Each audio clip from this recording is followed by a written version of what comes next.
Oh yeah, it's good to be back right here on the big station. Good morning, good morning. Keep sharing the show and of course dropping your comment as we bring you up to speed with exactly what the menu looks like this morning. Yes, today we're going to be talking football at 9 o'clock. Of course, the Liberia Football Association, the LFA, in its preparation for Congress, elective Congress. There has been the back and forth, the need for change, and of course, a call for a continuity. But the manner in which all of it has been going on has garnered a degree of public interest. And of course, this being the biggest and the heartbeat of public consciousness in the country, we've thought very well this morning.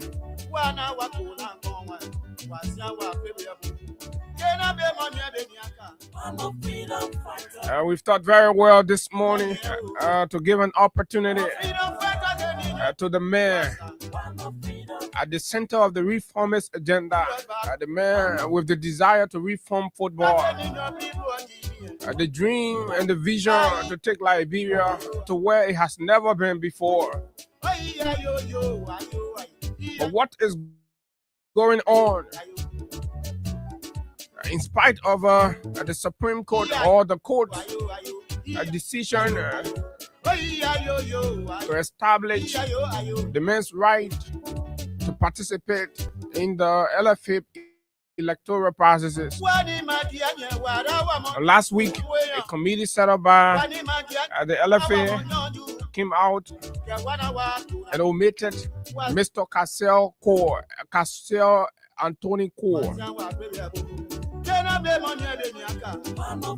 And this has created some stir within the footballing community. This morning at 9 o'clock, Mr. Core will be our special guest to talk us through his experience, to talk us through his thoughts. What does that mean? Is Cassell gonna let it slide? What is he thinking? What hope can he give to all of his many supporters out there, believing in what he's done with Facel FC, Football Club Facel, and expecting what he could have done or what he could do with the LFA and of course the national team of Liberia. 9 o'clock this morning on the big station. We talk football. As Kaseko will sit in our seat right here to talk all things LFA election and of course his own candidature. But just before that time, we're going to look at some of the issues that are political, that are governance related. And of course, we're going to take a retrospect on where exactly are we with the situation at the Guinea-Liberian border, the Solomba border. Oh yes, of course, it is not a good thing for us to sleep on that. We've heard too many narratives, and this morning we're basically going to be reminding our government. We're going to be asking our president, now that he has returned, and of course, Mr. President, what is the status of the Solomba border? Have the Guineans returned? Have they left our border? What can we say? We've lost a lawmaker to that. Citizens are being chastised and arrested and harassed and intimidated for speaking freely about the Solomba border thing. But I double dare and challenge anybody. No monkey. Anyway. So yeah, we're going to look at that. And of course, over the weekend, our sisterly Kings FM transition to its new edifice there in the ABC community along the Roberts Field Highway. It was a very colorful event marked by very reputable dignitaries and, of course, the presence of the former president, the CEO, the founder of the Royal Communication Incorporated, and of course there were speeches, comments made, and somebody said most times the opposition, the critics of Mr. Weah will be asking and saying, what have this man done? Everything he does is about himself. And then when the man seizes the moment to catalog his achievement and contribution, then you find the very critics again start to complain. They be like, oh, the man like sure is that the man like the teenage he not do, or you are the one saying the man have not done nothing. And then when the man take time and say, okay, let me just catalog a few, then you get angry. So what do you want? What do you want we are to do? And Weah was very magnanimous on yesterday. I don't know how others are interpreting it, but I think that was a mark of magnanimity towards the president, Mr. Joseph Newman Boakai, and he acknowledged Mr. Boakai's reasonability beyond enmity, envy, and hate. And of course, the former president said, of all the people that have shown him hate, that have seen him as an enemy, to the extent that he has reached out to help some of them in moments of distress, they have declined and rejected. But the only man who was reasonable enough to welcome and accept, even though he hold deep grudges for Mr. George Weah, but when Mr. Weah came knocking, they said, oh, Papa, you're not well. You can't let me take you to hospital. So this one man, Joseph Boakai, accepted. I think the rest of the folks in the Unity Party should be excited about that. At least if you have been looking for a moment where George Weah have praised Boakai, I think this is a perfect opportunity. He acknowledges the reasonability of your man, your demagogue. And that should be a good one for all of you to choose some sort of party at Mary Shop and go drink profusely. Oh yeah, we are not a good thing about Boakai today. Yeah, Boakai or insane man. Boakai is an enemy, but he thinks differently. When he was sick, Jojo Boakai and everybody abandoned. Mo Ali didn't visit. And all of the other folks who were acting like they own Boakai today, they were nowhere to be seen. When George Weah sent the presidential ambulance to pick him up from his rehab residence and drove him and put him on Brussels Airline and flew him out of this country and sent him out for advanced medical attention where he went through successful surgery. And his life became reassured. He had the strength, the opportunity to come back here to call the very same man boy, to stoke all the lies against the very same man. Oh yeah. But then I see the rescue multi-ranks, the puppets. Sometimes interpretation is a problem for people. Hello, folks. My name is Abu Sharif, and of course, it's always a good thing to be here. And of course, former President Ellen Johnson Sirleaf has received a barrage of insults, disrespect, which are very uncalled for. That is not the strength of our democracy, to be so intolerant, extremely intolerant against critical views and, of course, opinions about how matters are in the country, to the extent where privileges are no longer recognized. This is sad, and this is unculture of the Liberia we know. the shape and size of the conversation for you this morning. Today is World Press Freedom Day, and of course, the occasion is going to be observed today. And of course, for Liberia, the Press Union of Liberia is having the events in Kakatama, County. Our colleagues are there, and of course, commemorating this day. This is not a day for media mercenaries, Philibert Brown and his likes. We'll begin calling them out. Of course, we'll call them out so that the world will know them, posterity will know them, the young generation will know them, and how they've lived the trick.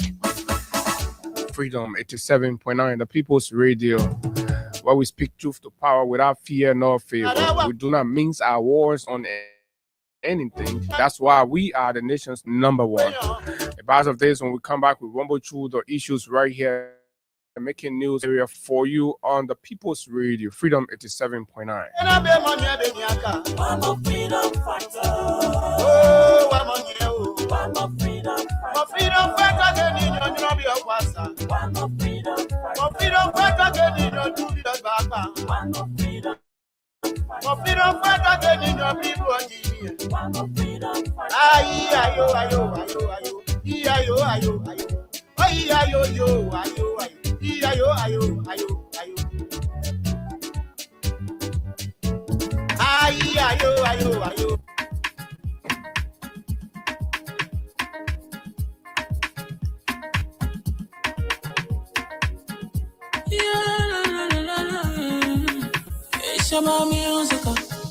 There are crimes in many places, in every community, you know. You can see. So if you see crime, report it. Don't take law in your hand for the right authority. Really can't take care of it. Crime Stopper here for us, bringing safety to your door. Whether you rich or you poor, if you see a you must talk it. I mean you cheche. You welfare safety. If you see I don't keep it, you must call to report it. Crime Stopper, the people bringing safety to your door. Crime Stopper, stopping crime and making peace for them before. Crime Stopper Liberia, from the center to interior. Crime Stopper, keeping us safe, they're stopping crimes for all of us. Crime Stopper, the people bringing safety to your door. Crime Stopper, stopping crime and making peace for them before. Crime Stopper Liberia, from the center to interior. Crime Stopper, keeping us safe, they're stopping crimes for all of us.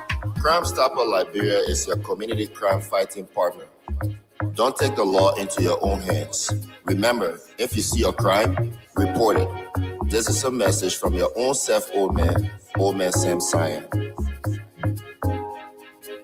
Crime Stopper, the people bringing safety to your door. Crime Stopper, stopping crime and making peace for them before. Crime Stopper Liberia, from the center to interior. Crime Stopper, keeping us safe, they're stopping crimes for all of us. Crime Stopper, the people bringing safety to your door. Crime Stopper, stopping crime and making peace for them before. Crime Stopper Liberia, from the center to interior. Crime Stopper, keeping us safe, they're stopping crimes for all of us.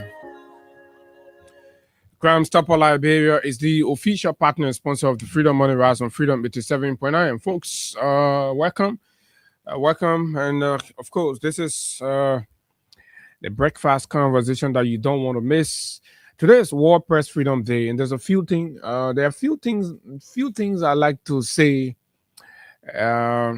especially coming at a time where the government of the day in our country appears very, very much intolerant towards freedom of expression and, of course, freedom of thought, as evident in actions that have been taken recently to silence or, if you may, put critical voices into self-censorship to a larger extent. We see an attempt on the part of national government to policing the opinions of people working in government and outside of government. And we see a great deal of individual purporting to be media individuals themselves that are out there equally branding and characterizing people with critical views about governance in the country as being non-journalists and all of that, and setting their own corrupted standard for what journalism is.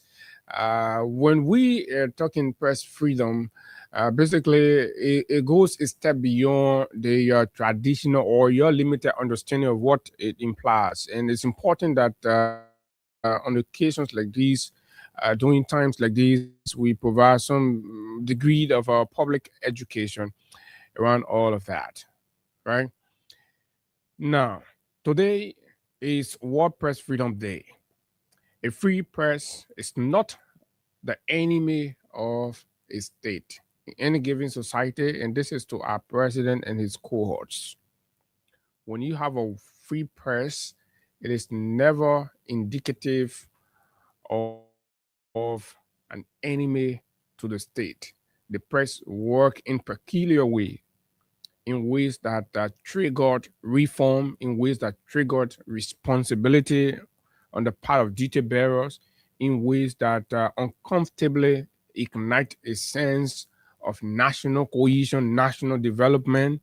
And it is not meant to be, a kind of deja vu, I mean, arrangement. Absolutely not. We can be friends out there, we can be families, and sometimes a lot of people have got issue with me. Sometimes some people say, "Oh my man, Abu Ipa, you don't get friend and stuff." And everybody my friend, but when it comes to matters of reporting and all of that, I just do my job, right?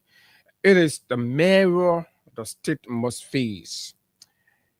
Press and the free press and the critical media is the mirror that the state must be willing to face. You must wake up in the morning and listen to the uncomfortable voice of people like Abu Sharif, descending heavily on the excesses of the government, and of course the imminent danger on life, property, and the environment as a result of neglect and irresponsible discharge of functions and duties across the government, and the height of corruption, the impact is having, the failure of the Ministry of Finance to properly ignite and, of course, ensure the kind of vibrancy the economy need, tailoring the kind of economic policy and framework that ensures job creation, that ensures livelihood and guarantees sustainability of life for our people. So when that is not happening, voices like us will descend very vigorously on the likes of Minister Gaffron. Of course, irrespective of what he thinks himself of, we really do not see the title, we do not see the age, we do not see these things as members of the free, independent, critical media of Liberia. It's important for today leaders to understand that on this very auspicious day recognizing press freedom in our country, it is important that we also recognize our country, Liberia, for the strides it's made in ensuring and guaranteeing that voices are free and unhindered. A government before what we have today that's taking a trajectory of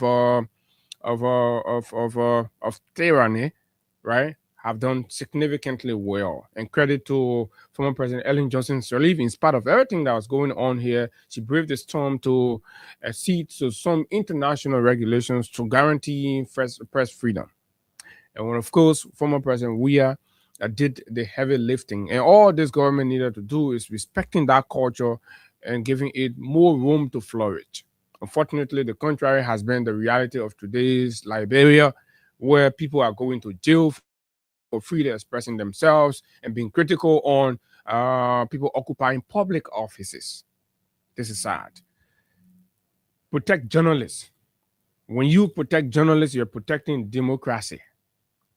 To those of you feeling uncomfortable, it's important. You enjoy democracy, you speak about it all of the time, but you're unwilling to listen to the unpleasant, sometimes very, very right, uncomfortable reality that journalists speak to.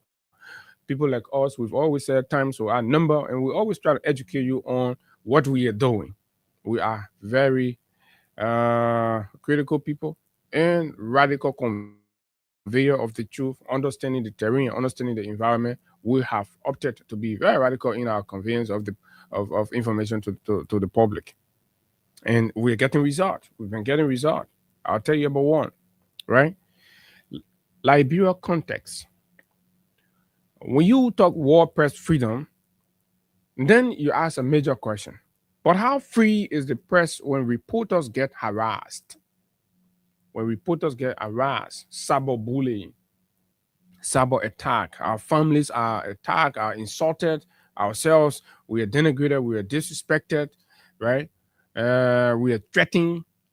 How is the press free under such an atmosphere? When reporters get harassed, stations get shut down or threatened, and the only safe story is praise for the regime. The only safe story is praise for the regime. Every day, our posts get screenshotted. They screenshot my posts, they send it places. I don't know. People have been dealing and doing all kinds of things.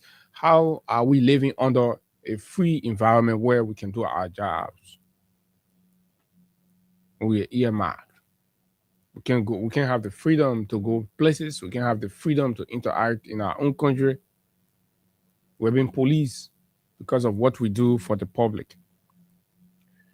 Real freedom means letting the Redemption Hospital crisis, for example, lead the news, not burying it. And I bring this up yesterday when I was putting my note together. Over the weekend, I got this report about situation at the Redemption Hospital that I share on my social media handle. And folks were like, "Oh, why?" And a very reputable, respectful individual. I mean, a media person. He used to be a media person in the past, right? But today sits comfortably in the regime and who owes a great deal of loyalty to the regime. Begin to question, and I'm like, really? Are you kidding me? Begin to question why, right? The whistleblower even reach out to me. What would I do in the instant where there is a situation like that, right? But luckily, the moment I did that, there became additional effort to ensure that the situation was remedied. That's the power of the media. But the regime doesn't want that. The regime wants stories like that buried. But in the critical media, in the free space, those are the stories that should top the headlines this morning across every major platform. Why did that happen? Why was there power outage? All of the sources of electricity at Redemption Hospital, I'm told, were off. No electricity, no ventilation whatsoever. Heat exhaustion overwhelmed the hospital. Patients were running out, and things were very, very chaotic. We reported that. It's very uncomfortable. The government doesn't like to hear that, but who cares? That's why we welcome and continue to push for the free press. Because the free press means free people. When you free the press, you free the people. You allow them to speak out. And I like to raise respect on the comments made by former PUF president yesterday at Kings FM program, Charles Coffey, when he said, look, the media is never your enemy. No. Right? The press must be allowed. And the people must be allowed the freedom to express themselves, their grievances, so that they won't resort to other means. Let them have the space where they come out. Today is Monday. We are told the government of Liberia, through the Ministry of Commerce or the city government, has announced that there will be no street selling. Do you expect that the people who life hanged on street selling will go fold their hands and they wouldn't even talk, they wouldn't even say something? And when they attempt to do that, you criminalize that, you go after them, you beat them like criminals. This is bad. We don't need that in Liberia. No democracy without a free press. Absolutely not. No progress without uncomfortable questions. There must be uncomfortable questions. There has got to be. When there is an unusual situation at the border with Sonoma, the first of a kind, We've seen Guinea march in and transported the immigrations people, their custom people on the side that we've always known to be Liberian territory, and it looks normal, and nobody wants to hear the difficult questions around these things, and people still believe that, oh, there's press freedom. No, there isn't press freedom. If there were press freedom, Yake Koluba would not be in the situation he's in today. And press freedom is not only limited to the media practitioners. Even you, the people, have got a right for your expressions to be protected and not criminalized. Why should the people of District Number 10 lose their legitimate constitutional choice because of the displeasure of a few politically powerful individuals? This is unconstitutional. This is undemocratic. But again, that's the environment we live under today. Repression, tyranny, harassment, intimidation. This is the characteristics of Mr. Boaka's own rescue Liberia. Sad. To the journalists risking it all for truth, we see you, we know you, and of course we know ourselves. We know how difficult it's been. Some of our guys are finding it hard to keep it up. But yes, we're going to be here, and let's hope and pray that you'll be there giving us the necessary support.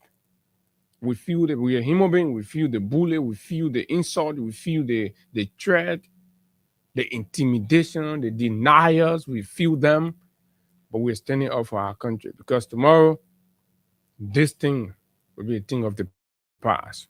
So I will ask, if the media can report on power outages at Redemption, for example, the LFA election that is apparently appearing to be a staged and rigged process, or leaders who can read their own resolution, like some of those rescue folks who sat and wanting to expel Yake Koluba, but struggle to read in a concise way the very resolution written by themselves. Shame and disgrace. Then we ask, is the press really free in Liberia? If journalists pick up on that and start to say, and you have a deputy speaker who can basically express himself freely without talking gibberish. And they say, oh, as a journalist, when you talk about that, you say, no, we should. Why not? We should. Let journalists work on this International World Press Freedom Day, on this World Press Freedom Day, or I like to say this morning, to all of us in Liberia, let journalists work. That's all you have to do. Just let us do our job. Our job is up to you to feel pleased about it or not, but let us do our job. Mr. President, and of course, members of the Unity Party Rescue Arrangement. This is what it is. Now, a note from former Solicitor General Simon Serena Cephas came across it over the weekend, and is a very poignant piece, and it's important. If you are unsettled with what situation are in Liberia, it's important you always try to listen to these critical opinions, and it will always be a good thing if the government can listen and do some things about it and stop being defensive all of the time, right? So Serena Cephas wrote an open letter to the President, Joseph Newman Boakai. Read, we have survived incompetence, but not tyranny, Mr. President. Mr. President, I remember being ushered into your men's room for an important talk. The power was out, and this was another night of the same rationing that Liberia has endured for the past 50 years. I come back with that again. So Serena says in the opening of his open letter to the president, I remember being ushered into your men's room for an important talk. The power was out. And this was another night of the same rationing that Liberia has endured for the past 50 years.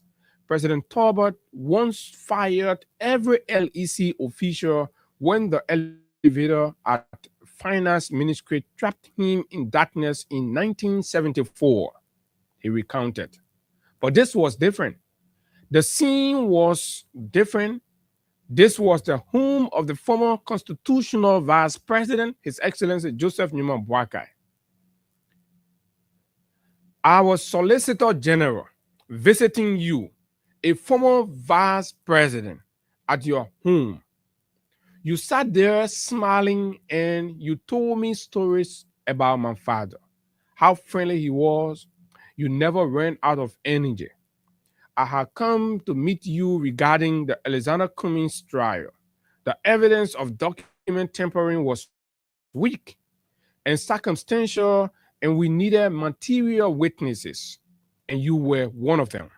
So, ANC people, I remember. So, Boakai was one of the material witnesses. I recall that you complimented me for doing a great job. And I urge you to stand apart from those who break the law, and you agreed. Then, this is Sereno Cephas and Joseph Boakai at Joseph Boakai home and in his men's room where the light went off and he tried to something and they talked about it and recounted. Right? Then, you told me Liberia could not survive another 6 years under a regime known as incompetent. That was what Boakai told Sereno Cephas on that day when they went to talk about their court issue and tried to process him as, a witness in the Alexander Cummings fingering a CPP document case. That's what he said, because the light went out due to the rationing that was happening then. I was shocked that you were not afraid to speak out boldly in the face of the country's chief prosecutor and criticize the government. So, Boakai sat before the country's chief prosecutor, we are chief prosecutor, and criticized the government, right? And expressed an open desire for changing that same regime, but yet still, the Solicitor General under WIA took no issue with him, made no issue out of it, considered it as his right to form his constitutional democratic opinion, and that was it. You understand? And he called the regime incompetent. So, Cephas said, I was shocked that you were not afraid to speak out boldly in the face of the country's chief prosecutor and criticize the government. I replied, we can survive incompetence, but not tyranny. This was Cephas' reply to him when he said that. So Cephas said, we can survive incompetence. As a country, yeah, we can survive incompetence because it varies. Depending on where you're sitting, you say, oh, it's incompetent. So we can survive that as a country. The system can work around that. But what we cannot survive is tyranny. And I will tell you what that is. Mr. Vice President, and we both laughed. That was long time ago. And I suppose you have forgotten everything. Mr. President, look at us now. Are we better off today than yesterday? Today, I'm ashamed to say this, and that is Liberians who rather have incompetence than Liberians who rather have incompetence that builds rules, right? And of course, transcend tribalism in appointment, protect free speech, he meant, protect free speech, tenure position, rather than live under a tyrannical regime that crouches dissent in the name of national security. Are we better off today? Under an incompetent leadership, according to Boakai, right? We were building roads.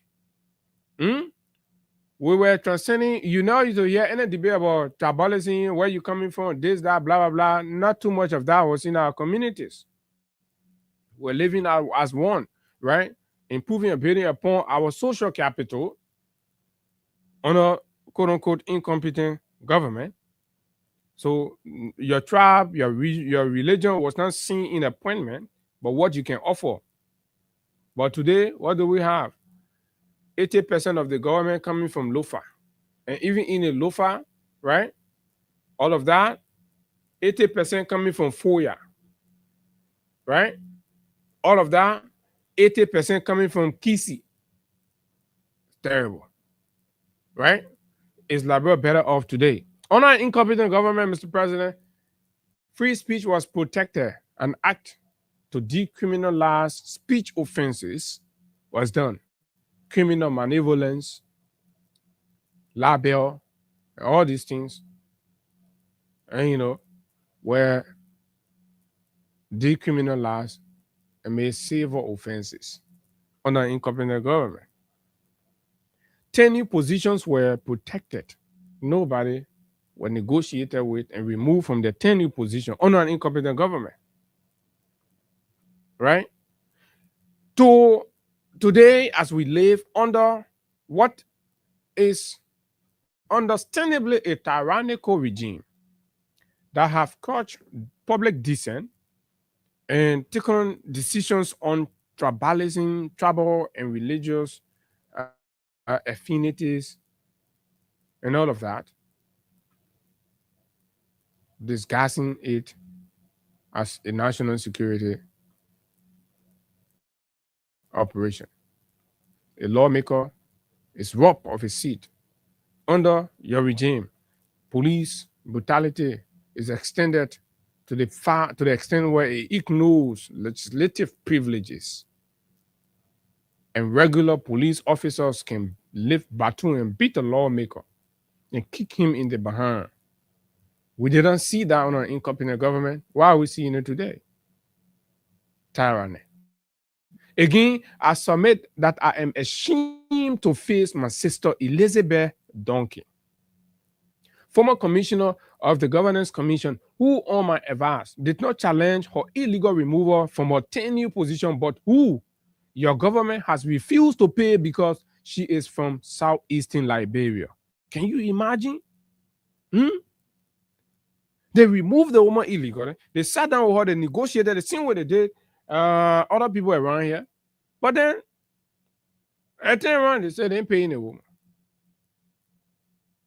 We were all born in this country and assure a bright future, family rooted in a Liberian dream. But today, only people who call you uncle, that includes your nephews, nieces, aunties, tribe men, and women, mainly from Lofa County, are smiling all over the place while the rest of us descend into silence, sobbing. Is this the freedom and responsible leadership you promised us, Mr. President? Targeting citizens by region is primitive and is a bastardized concept of a medieval leadership foreign to the country's political landscape that incrementally beckons the pre-1982 wing party oligarchy. Sadly, you made me look useless and worthless to my sister because I told her not to go to court. And when she finally did, your government signed a stipulation agreement that was approved by the court, and then your government refused to honor it. Can you imagine? Look at the responsible government. Court. And you're bastardizing court stipulations. Mr. President, what is a clearer denial of citizens' right than ignoring your own court-approved agreement?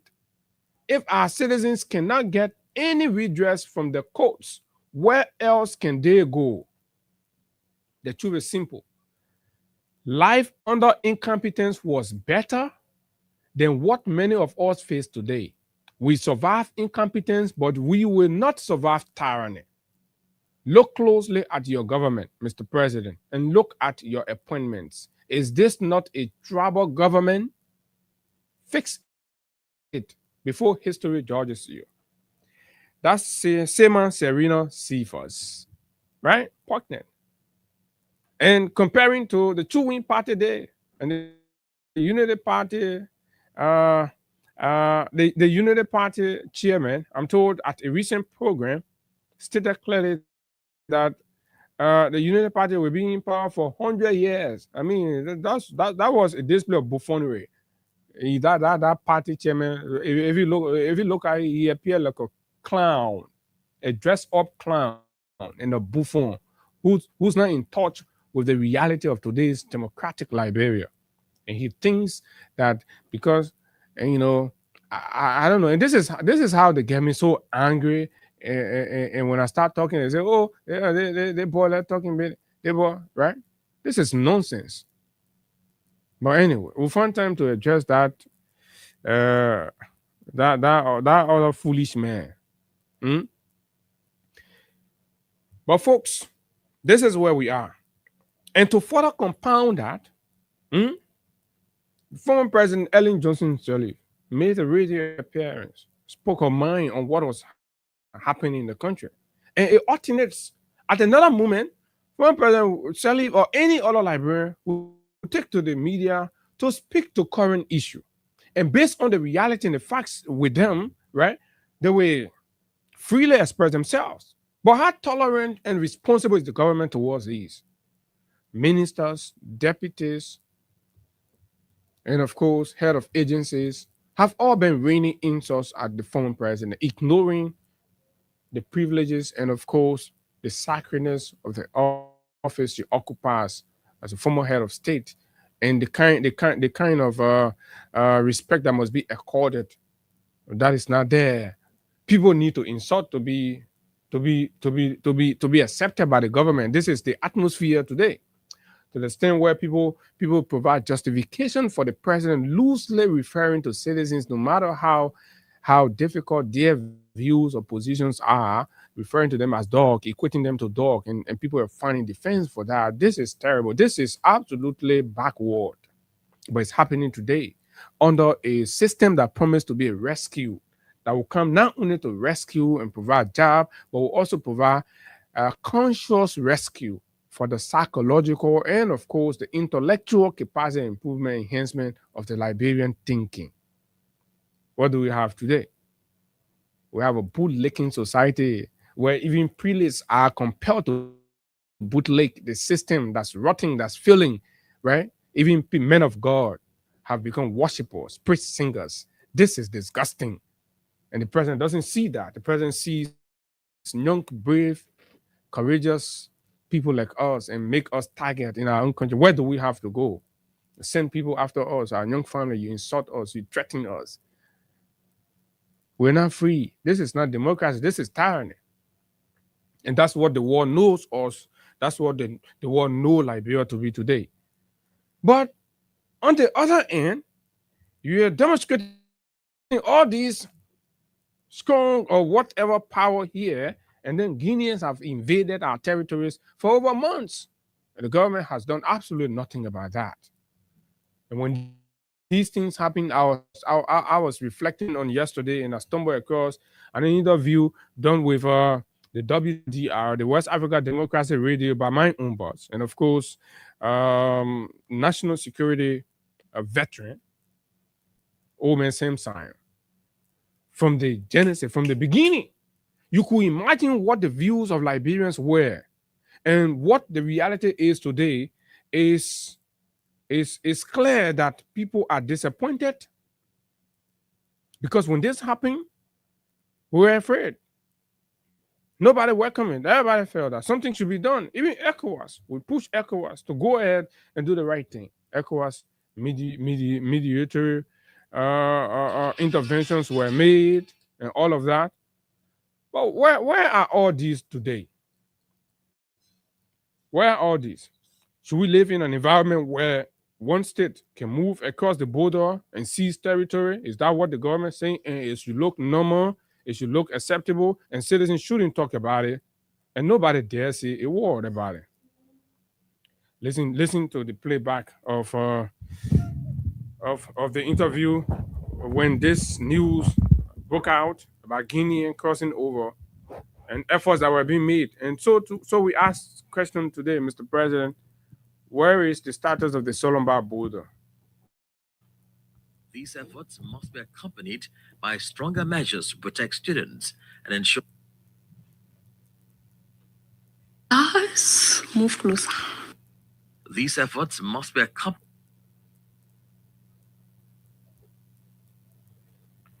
Okay. Chairman Siebel. The meeting came less than a week after President the closing session with the border between Guinea and Sierra Leone. President is a Sangdala Mendy reporting from Banjul. Politics, Analyses on major news, social matters, and all. This is a guest. The guest interview focuses on rising tensions in the Mano River sub-region, which have reached a critical peak as leaders from Guinea, Sierra Leone, and Liberia gather in Conakry today for crisis talks. The summit follows President Mamadou Doumbouya's deployment of a military contingent to the Liberian border during the weekend. He charged the military with a mandate to reclaim territorial integrity amid a land dispute. Our guest is Sam Sion, a regional security expert who shares his insight into the situation. What happened? Folks, this was 1 month ago. So you're listening to Omen Samson's expert view on the situation when it happened. And then you fast forward to where we are today and think, right? So what sort of solution has our government brought to this? What sort of hope have our government restored? Right now, the various borders, besides the situation at the Solomba border, there are other situations happening with the border between Guinea and Sierra Leone. This is a dangerous precedent. If care is not taken. So you listen to this? That is, from a security standpoint, a security perspective, a dangerous precedent for any government or country, neighboring country, to feel unable to move its military across the borderline, right? The known borderline, to establish themselves on another country's territory. It's terrible, right? It's a very dangerous precedent that we cannot afford to fold our hands and see the future inherit, because you don't know what and how they are going to respond to it. Dangerous precedent. If care is not taken, this kind of situation can degenerate into a conflict between the various Mano River basin countries. I think the people of Guinea, or the government of Guinea, are attempting to redraw the boundary lines. And you can't do that. You cannot draw the boundary line. So this was most likely the view, even within the ordinary cycle. And it was being shared by even security experts. When we saw that, right, we all felt like the Guineans are trying to redraw and redemarcate the borderline with Liberia. Speaking for Liberia now, right? So it was on our government now to come from whatever summit they had in Conakry and tell us what happened. Without letting the other government know about it. You know, border situation always have a huge security implications. When this boundary situation taking place, people observe it. We are also told, not to the public, that Guinean government also doing similar thing with Mali. I think doing these things, if the intent was well, the authorities in those countries should have been put on notice, letting them know that they intend to re-examine. So how sure are we that our authorities weren't put on notice, since after 1 month, the situation still remains like that and there is not enough information? As loud as the Ministry of Information folks are, they're always dodging this. They're not speaking to it. They're not telling the country anything, right? And but people expect us to just live through it and accept it that way, and it's okay. So even if it causes conflict in the future, it's okay. If something happens in the future, that's okay. This is irresponsible leadership. Letting them know that they intend to re-examine, re-evaluate, recheck the border lines to ensure that they have a land in your country, or they believe that some portion of their land are in that country, they will go and reclaim it. Does the Guinean government require approval, or does it need to consult its neighboring countries before deploying its military to secure its surrounding borders? Well, you don't need a permission to deploy your troop because it's your troop. But the fact that you are making huge deployment along the border with the other country, that is an indication of an intent. You know, in law enforcement, when crime is committed, two things have to be present. One is intent, the second is opportunity. So if you have the desire and the opportunity, those two have to be present. You got to have an intent. Why are you deploying right now? So this deploying is not only serving to deter someone, it's an indication that you have an intent. That's why we should avoid those boundary lines being drawn for more than 100 years. You know, Liberia was the first independent country. Okay, I remember same time. Thanks very kindly for that. But I was just making reflection.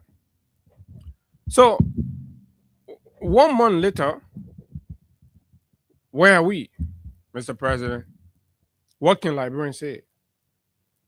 Well, what is the update on the situation? Journalists have reported being threatened and, of course, harassed and intimidated by security folks deployed there.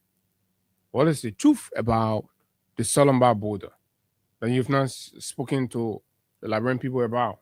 And we need to know. And we're not going to sit idly beside this one and allow this to go on. This is uncalled for. We are running a democratic government, open and transparent and accountable.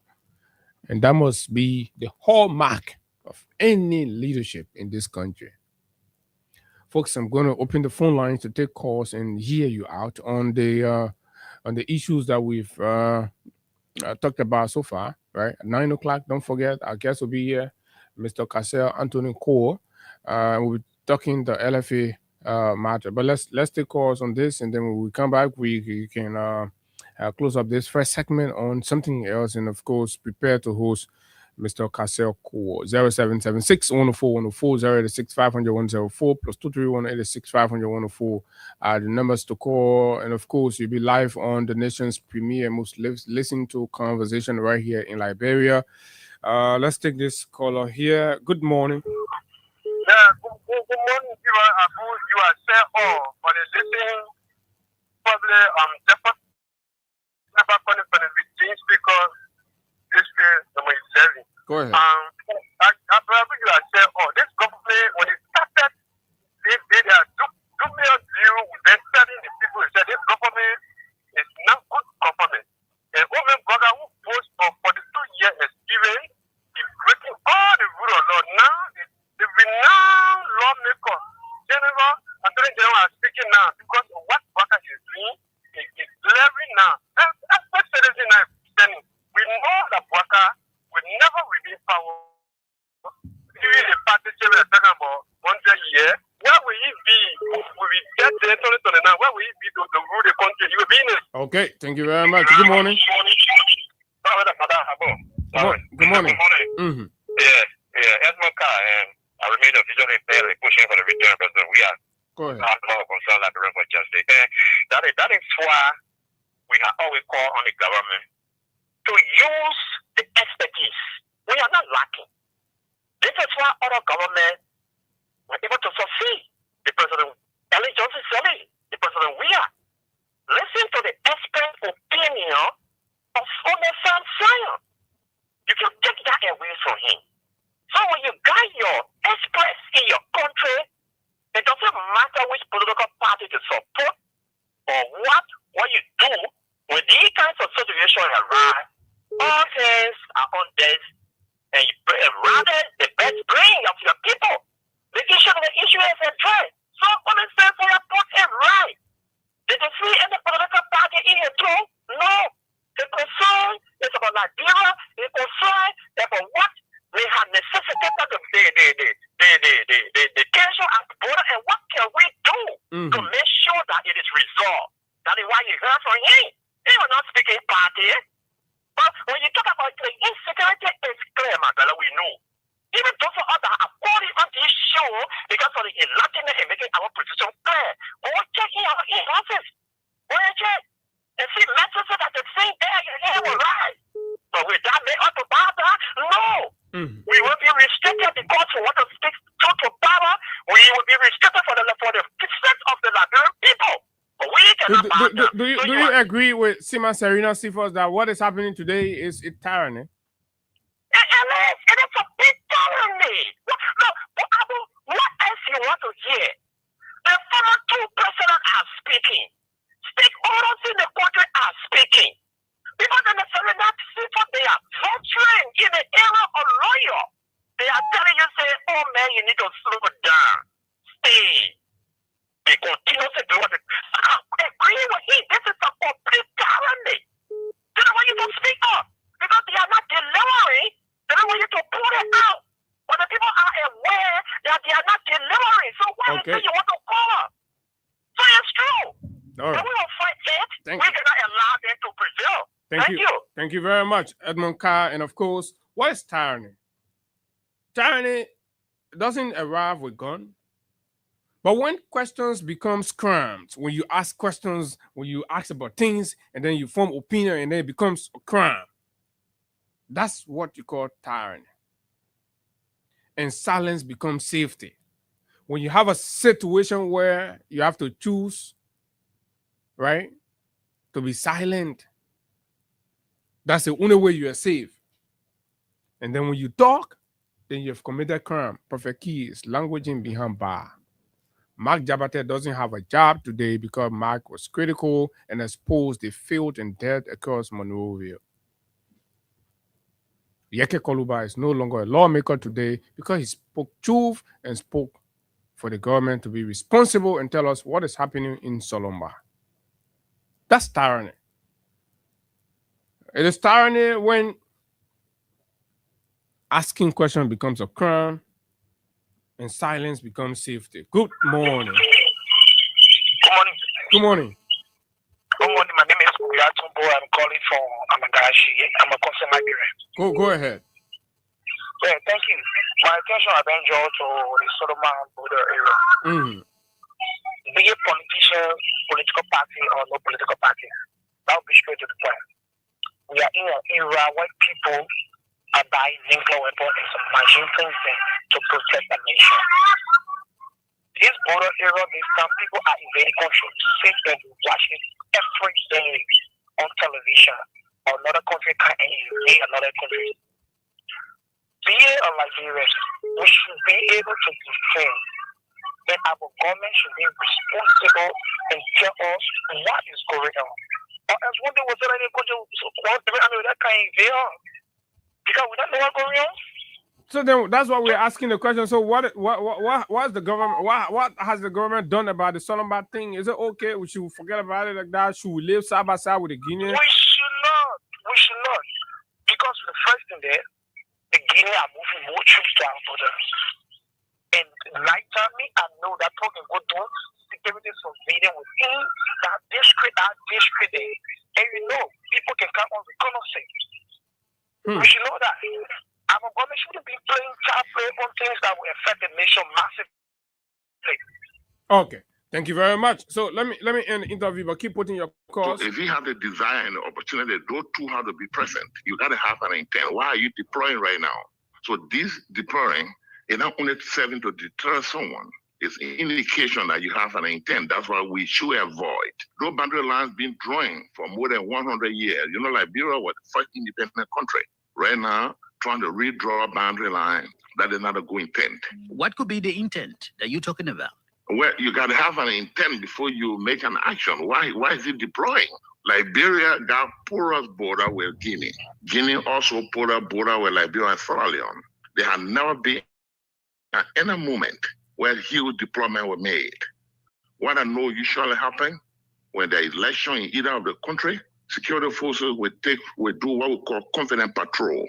This patrol will not be deployment in a particular part of the border, but will be patrol around the border, indicating that no one from that country or from your country will attempt to cross and interrupt that country elections. These are corporations. This deployment comes just some hours to a meeting that the ECOWAS Commission has planned. So the ensure that its assessment mission, the ECOWAS assessment mission, meets with the various governments within the Mano River Union. But what do you make of the intervention? Too late, but better late than never.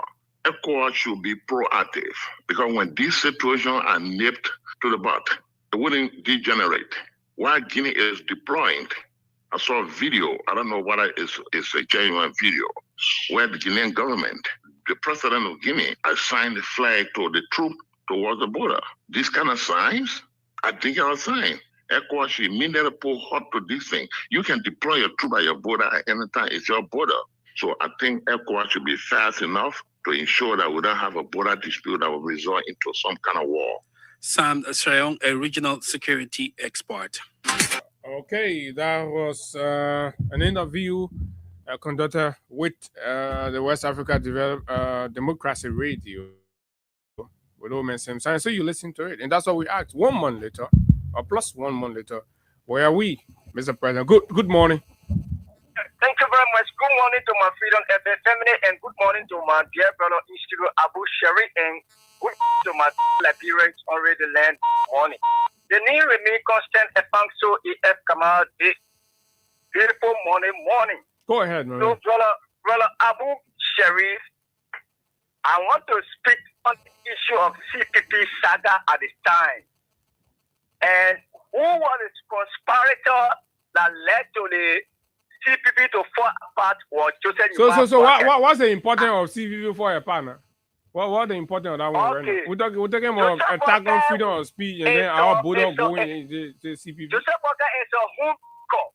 And President Boakai is the president and that time for CPP. And with few, you are the most experienced man. But this paper, he won and plan of Google case against my political leader, Alexander Kumis, and it took off. But your political leader say he not very okay. He been having cool time with Mr. Boakai. So why you stay vexed? The people finish settle the issue. We don't have no cool. But people where my political leader is a good example of this country. You know, they were of follows mind. President Boakai, what our former political general said in the people is the truth. I know President Boakai good. So that what made you to get 1%? To get for the 1%, we are proud with our 1%. 100%, we are proud with our 1%. How you be proud of 1% if you're required to get 50 plus 1%, then you get 1%, you say you're proud? You're not proud, my man. That's shame there. 100% proud with our 1%, and we can tell you, thank you for giving all the 1%. But we know how the 1% think about. No, man, I listen to you. Come here, please. But anyway, thank you, my man. Thank you, ANC, man. Good morning. Yeah, good morning, brother Abu, and good morning to the Freedom Heaven family. I'm Fortis Barkley. I do join you from both regular and Bama district in Wasarara County district. Go ahead. So the issue of the culture. You see that border case, like Omer Simpson saying, is a very dangerous precedent. The government of Liberia is setting, they are playing carelessness with it. Just as my brother should be serious around here, he is sorry kids. But they are not serious about the border issue. We get reckless men that Daniel Sano making a whole lot of statements about George Weah and not informing the people why it's going on to the southern border. Is that about the king of rescue? But they are all business from the day they started their administration like George Weah. They will be on George Weah at the end of the administration. Is that how you king of rescue the Liberian people? You see what type of language here against the Liberian people are responding to just who is giving a lot. The people are not serious, brother. I'm thank you for the time. Okay, thank you very much. I'll take 4 more calls on this and then we can move to something else. Good morning. Good morning, President Abu Shari. Good morning to the people station. My name is Rumbazen Peasant Days, and I do join the education conversation for Straight with Pride Community this morning. Veterans, let me say thank you for your talking point and discussion. My attention has been drawn to the Solomon issue, the border issues. Go ahead. You see, veterans, these are the things that we told our brothers and sisters from Rocky Mountain that those guys, you guys are projecting to the Liberian people, they are incapacitated, they will not be able to deliver on their promises that they promised you. You see, look at the border issue today. I mean, Guinea, Liberia, and some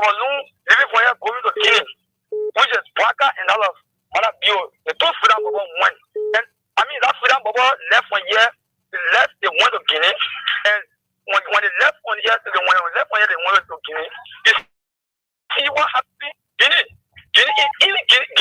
took some land. That was the thing Labio went for. And Guinea took about land. That was the reason why Baka went for. When they went there, they went to an agreement. I saw that was the agreement they went to. One of the foreign ministers stood. When one of the left. Guinea. The foreign minister for Samalu keep on social media and clearly told the people that they took 11 soldiers from Samalu and Guinea, that land belong to Guinea. That was about Baka today. Baka cannot be clear to tell us that, oh yeah, the agreement was that land that Guinea took for us, they belong to Guinea. So we're going to keep on telling them and then suspending people when people try to speak on freedom and expression and things, and they're taking a drop on them. I'm not going to want to be clear. That's all the donation was and other Guinea is all the ammunition. Okay, thank you very much. Good morning. 3 more. Let's go. Good morning, Abu. Morning. Yeah, the PowerPoint for justice, they concern Liberia for justice. Abu, thank you very much. We say without no more. We say they put a woman that can hit power like dictator. That dictator person can hit power, they say President Bogana dictator. No freedom and fear again when you speak, they will go after you. And nobody speak, they don't go after you. And then nobody will dance with your truth. That everybody will say yes to you. That would never be responsible to dance with your truth. But the other so you think that what President Bogana wants to do, that everybody should be singing praises to him and dancing to him? When you treat yourself, will say praises to him. And when African culture, everybody was dance on the tour of the president. There was like an agreement. You know what I'm saying? So that they will come down on people. So the world know that the international community said no. While they're talking on the radio, they are listening and they're seeing it declaring. They then go after everybody on the road because they're in the home. You go after the dead that they bring. So one big lawyer man say Baga the tyrannical leader. You agree? Yes, that's true. That's one no. That B word is who about. Let me tell you, the people are speaking now because they know we are in action for what we're talking with down with no more. Okay, thank you very much. Second to the last. Good morning. Thank you very much. Good morning, Abu. Morning. Yeah, thank you very much. Abu, I'm Spencer Mohammed, and I grew up on Down Coast Spoon Hill, Winter Community, of the concerned Liberian for justice. Abu, thank you very much. Abu, in my mind, the freedom of speech is under this Joseph Newman Boakai. You don't have to ask anyone to tell you because the reasons are very clear and visibly stay in the street of you. Today, whenever you say anything against this government, you are hunted for. The lives of Yaka Kodiba is haunted today. The lives of the most famous ballroom man, Amara Kona, is haunted today. And all our opposition who are saying against this government, they have been haunted or either categorized by the Ministry of Information as enemy of the state. So get them all. Even all protocols is beyond bad for like 3 months now. All protocols boys and girls, they met in jail. Yeah. To get it all, the president is referring to certain statements of the Liberian people who are critical of his government as dogs. That tells you that the freedom of speech is no longer existing and Joseph Newman Boakai has just sent it into the septic tank of the poor Liberia. Abu, thank you very much for always giving me an opportunity to make our voice there on national issue. Thank you very much. Thank you so kindly. And of course, we are going to take the last call on this segment and of course set the stage for our guest. Cassell Cole comes in at 9 o'clock, 0776 10414 06500 104. This is the Freedom Money Rise on Freedom 87.9, where we speak truth to power without fear and no fear. Good morning. Good morning. Good morning. Yeah, General G calling from Rototown. Thank God FE. Go ahead. Abu. Yes, sir. Hello. Yeah. You see the border issue. It's not ending now until the international community involved. But the international community got involved. Even though there was an ECOWAS team dispatched to Liberia, we don't know what came out of it, but they got involved to some extent. Yeah, what happened in our area, the president wanted to be fair with the Liberian people. The president and his local government minister, Sunday Jumade, former rebel leader, they It's a fact. They were married. And again, discovered that Sonny Senator they took the equipment. We're not hear all those stories now, but we're not hear all those stories. But then I think it's 1 month later. What is it? What's the status? Why do we still have Kenyans there? Why are they there? Why have they not gone back? Yeah, our government said denied. They don't want to accept the fact. You don't remember when Guinea, President Buhari went Guinea, upon his return. You don't even let you were in the air when they met the president of Guinea doing your police, war material in the street. People lying and on the roof. One thing helicopter all flying over Conakry that day. Walking in the air. How you know helicopter flying over Conakry? You're there? Oh, but they were alive. They were alive. Okay, Jensen G, thank you very much. Okay, so that's exactly all we can do for this. Let's take Crime Stopper Liberia. When we come back, we expect to have our man Kasser Kuo right here. Let's hope all is set. This break, Crime Stopper Liberia. We will be right back.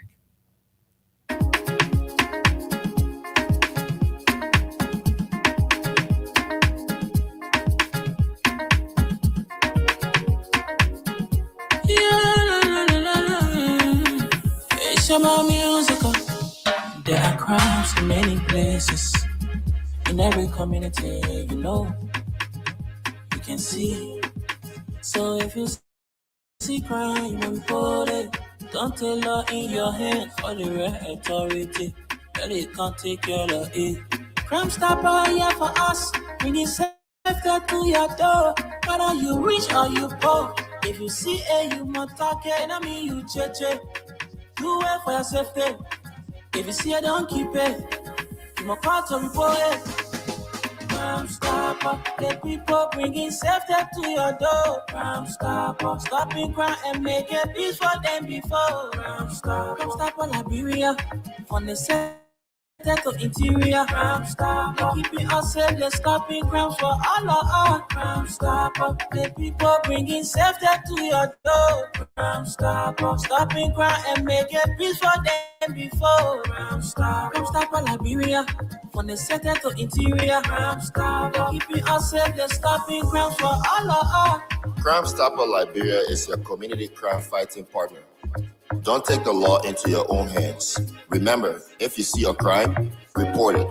This is a message from your own self, old man Sam Cyan. Crime Stopper, the people bringing safety to your door. Crime Stopper, stopping crime and make it peace for them before. Crime Stopper Liberia, from the center to interior. Crime Stopper, keeping us safe, they're stopping crime for all of us. Crime Stopper, the people bringing safety to your door. Crime Stopper, stopping crime and make it peace for them before. Crime Stopper Liberia. So, this is Freedom Morning Rise on Freedom is 7.9. Welcome back to the conversation right here on the big station, the People's Radio. And so, at 9 o'clock, we expect to have our guest. It is that he's around making his way and all of that. So, in the meantime, let's see.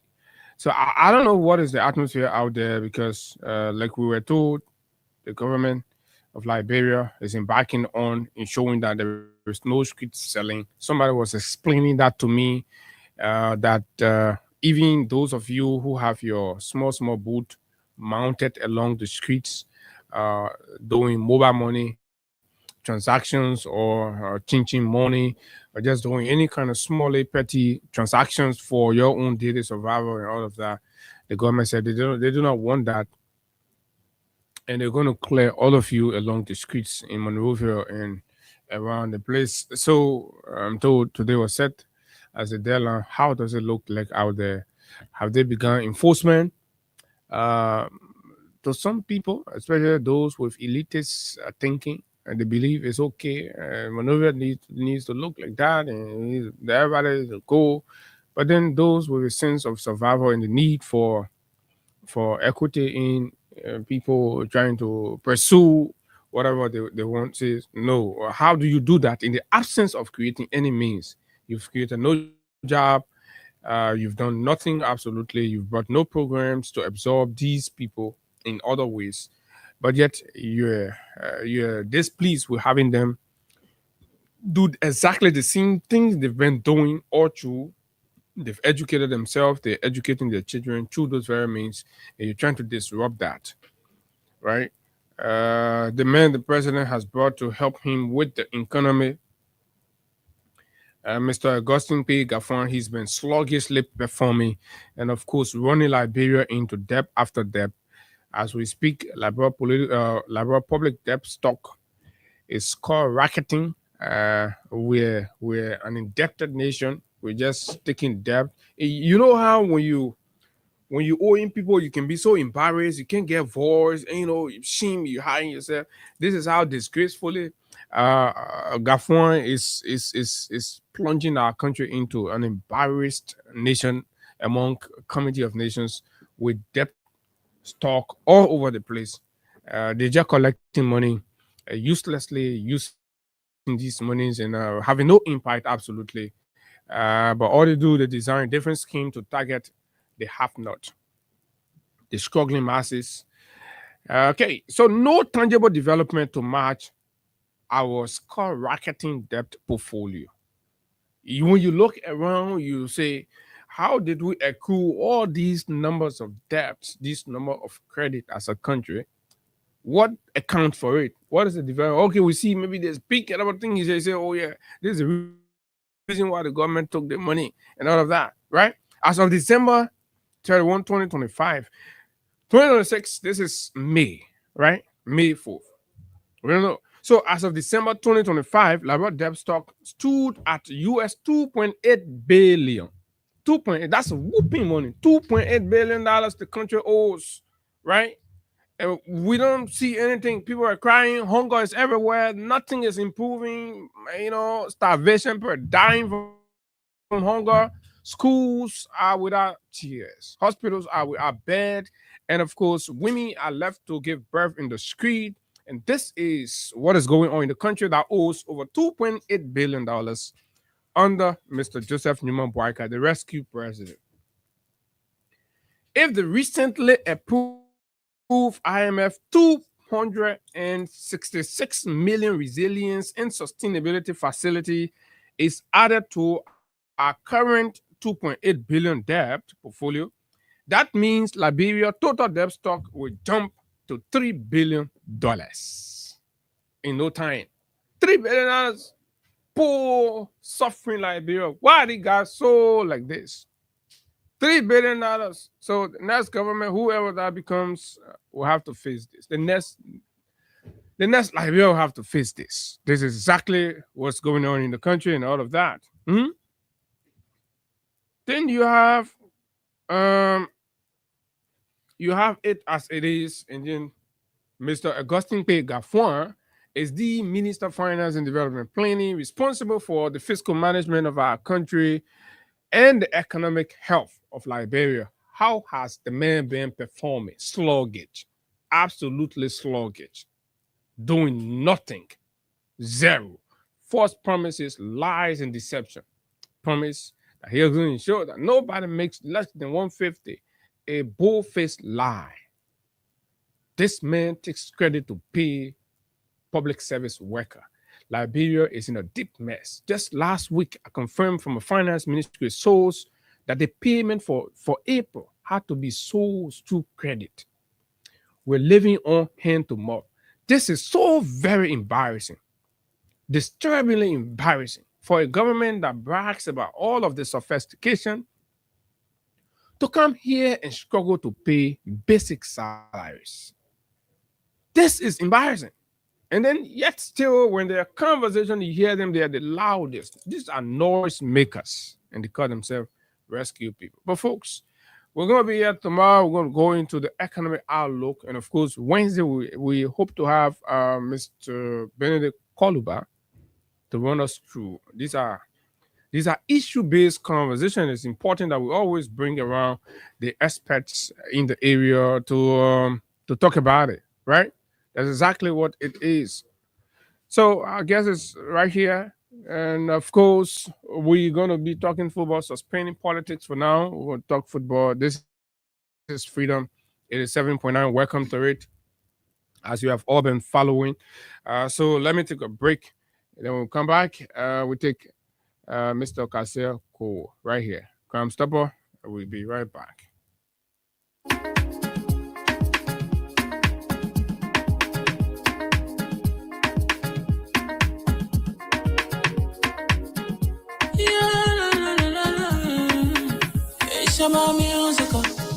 There are crimes in many places, in every community, you can see. So if you see crime and report it, don't take law in your hand for the right authority. Really can't take care of it. Crime Stopper here for us, bringing safety to your door. Whether you rich or you poor, if you see a human talking, I mean you check. Do it for your safety. If you see it, don't keep it. You must call to report it. Crime Stopper, the people bringing safety to your door. Crime Stopper, stopping crime and making peace for them before. Crime Stopper, Liberia, from the center to interior. Crime Stopper, keeping us safe, they're stopping crime for all of us. Crime Stopper, the people bringing safety to your door. Crime Stopper, stopping crime and making peace for them before. Crime Stopper, Liberia, from the center to interior. Crime Stopper, keeping us safe, they're stopping crime for all of us. Crime Stopper Liberia is a mini crime fighting program. Don't take the law into your own hands. Remember, if you see a crime, report it. This is a message from your own self, old man Sam Sion. Crime Stopper. Stop. Stopper Liberia, from the center to interior. Crime Stopper, we are safe, they're stopping crime for all of us. The people bringing safety to your door. Crime Stopper, stopping crime and making peace for them before. Crime Stopper, like no, you can see. So if you see crime and report it, don't take law in your hand for the right authority. Really can't take care of it. Crime Stopper here for us, bringing safety to your door. Whether you rich or you poor, if you see a human talking, I mean you check. Do it for your safety. If you see it, don't keep it. You must call to report it. Crime Stopper, the people bringing safety to your door. Crime Stopper, stopping crime and making peace for them before. Crime Stopper Liberia, from the center to interior. Crime Stopper, keeping us safe, let's stop. Crime Stopper, the people bringing safety to your door. Stopping crime and making peace for them before. Crime Stopper Liberia, from the center to interior. Crime Stopper, keeping us safe and stopping crime for all of us. Crime Stopper. Partner and sponsor of the Freedom Money Rise on Freedom 87.9. And of course, this is the nation's most listened to breakfast conversation. We're very honored to have with us Mr.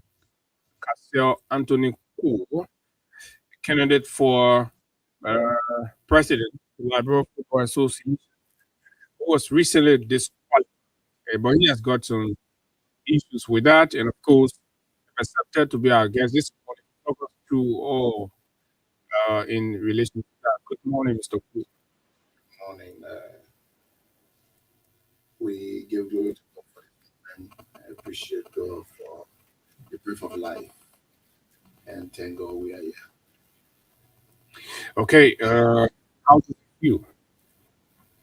How does it feel? Like what? I mean, generally, how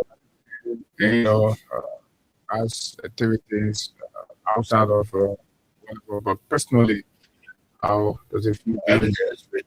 Everything is great. As I said, we give glory to God for the breath of life. Family is okay. Business is going fine. Everything is okay. As far as football is concerned, we are not deterred by the actions that's against us because we are anticipating these things. So and you look not at all. I'm not worried. And definitely so yeah.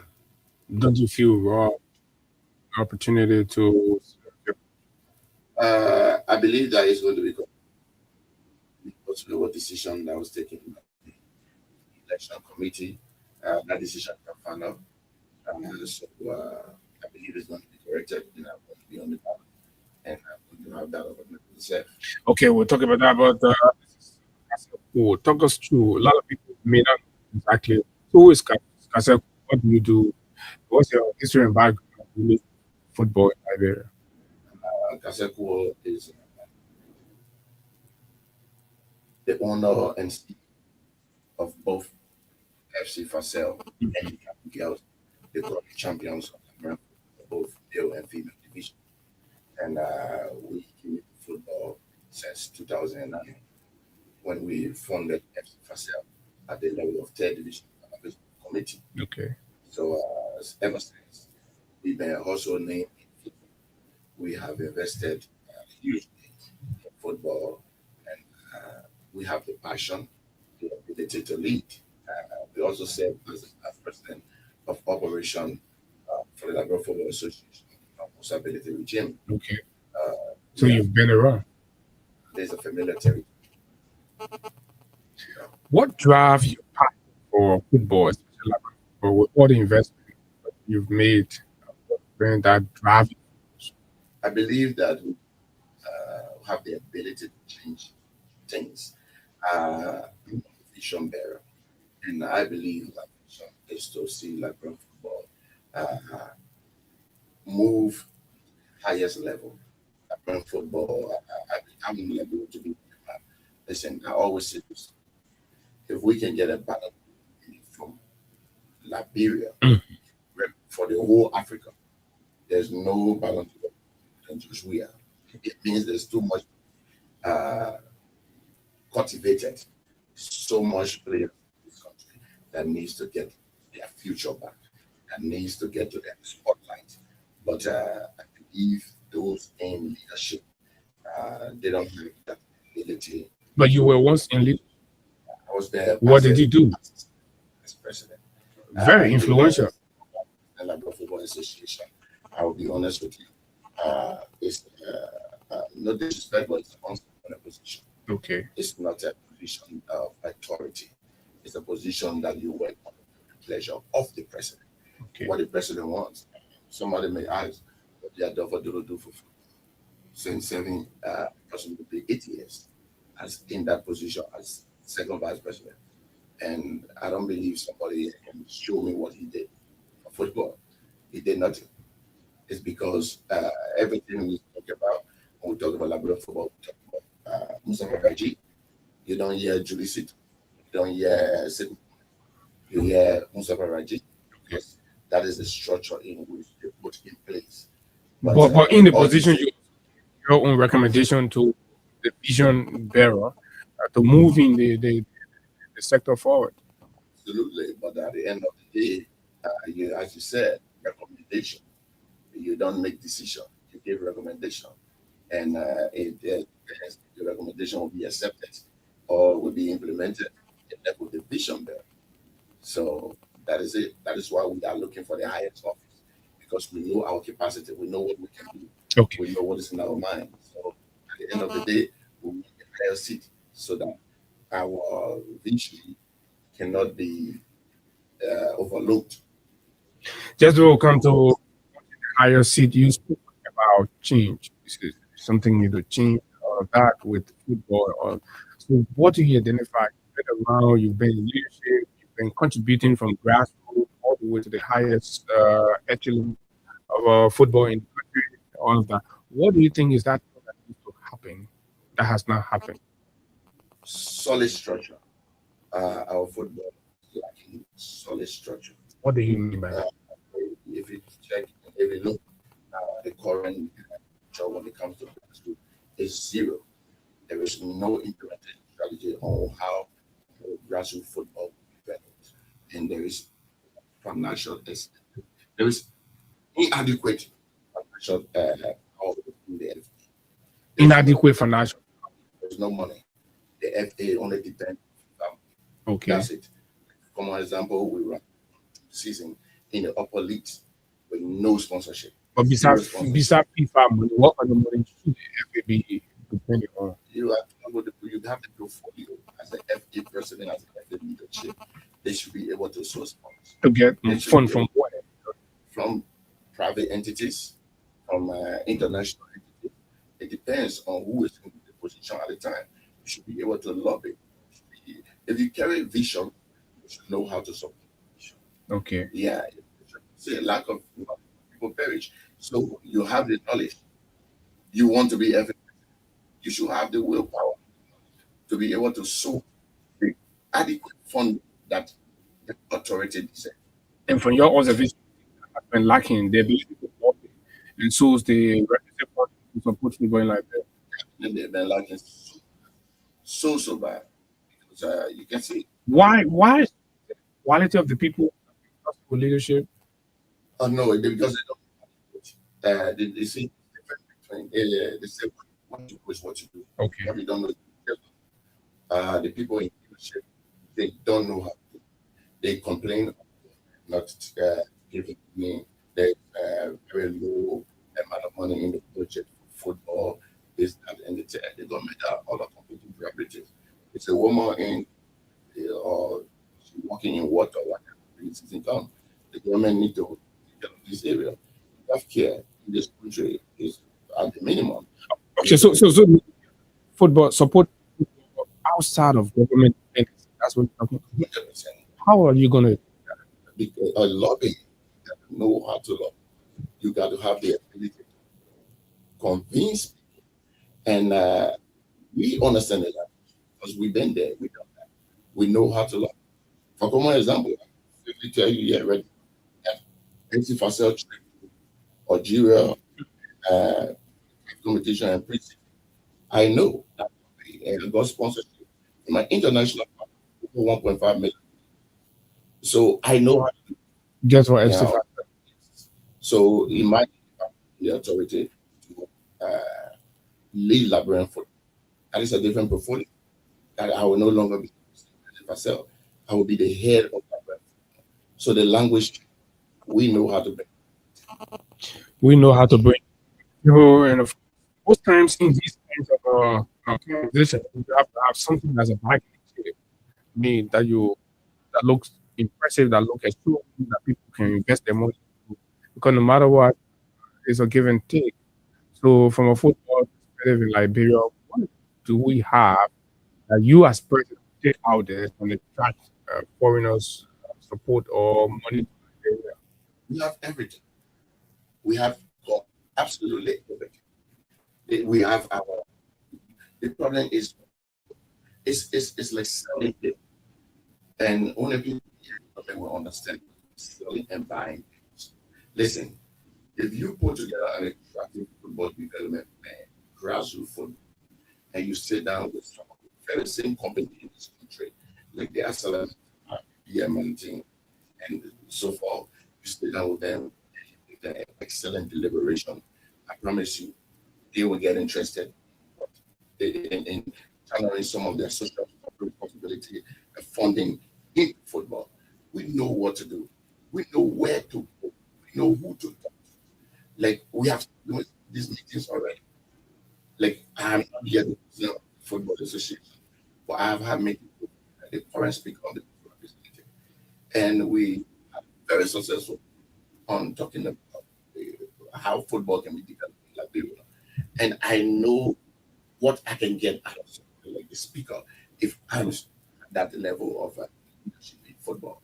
I know how I can involved in getting people in this country involved. So it's negotiation. The person who is so and the language when negotiating. So that's why I said what you know is what you do. What you don't know, you don't. So we don't blame GNs. They just don't know. If you look at the structure of our national league, that will also be a tool for market. or marketing? Is it up there? Is it commercialized sufficiently? Or there's something more and better, be vibrant, viral, competitive? Absolutely. Like for example, I hear about gate intake. Should be the FA is still sharing gate intake. Percentage of the money is still going to the FA. You don't even have the fee. You don't even have 100, 200 people whenever game is played. 7 games. And you still want to share the money with people, and you are giving them 7,000. We don't have billboards. What happened to this company? Billboard advertisement. And what happened to all this? We can do all of these things. We can market the league the best way possible. And we can be able to source and share this funding with the club. These things going to empower the club. So it is our plan. It is in our football development plan. And we are going to be doing billboard advertisement on all of the FA facilities. And we want to take this money and share it with the club. So that club can have money to run the FA. Currently, how is it? It's not. They only give 7,000 United States dollars every year to each of the upper clubs, which is living is in this race. It's nothing. Absolutely. 7,000. 7,000. Then each of these clubs has $100 every day given to practice. They practicing 5 times a week. That is like $500 every week just for practice. You have to take your club as far as Lima game. At the end of the day, you spend $1,000. What is 7,000 you are spending? People spend $100 at the end of the league. The award, and you are boasting that you give 30,000. You have money to 30,000, and I think 30,000 to feed, 25,000 to feed. Come on, what? That doesn't sound in the first place. No, most people say that's him. Improving again. It wasn't. Yeah, of course, and that's what increasing the prices. You spend over 100,000 a year just to, and they give you back 10,000. Is it? Was the increase? Is you cannot even break even. So the increment, we are not looking at that. But what are the subsidies to club from the FA? To be honest, is very disgracing. But you spoke about the FA continuing and not having finances. What do you think? That is why we teach leadership. Okay. Because they don't know how to find the finances to solicit the club. And they don't know. But the club must rally behind you with a vision to give them more support.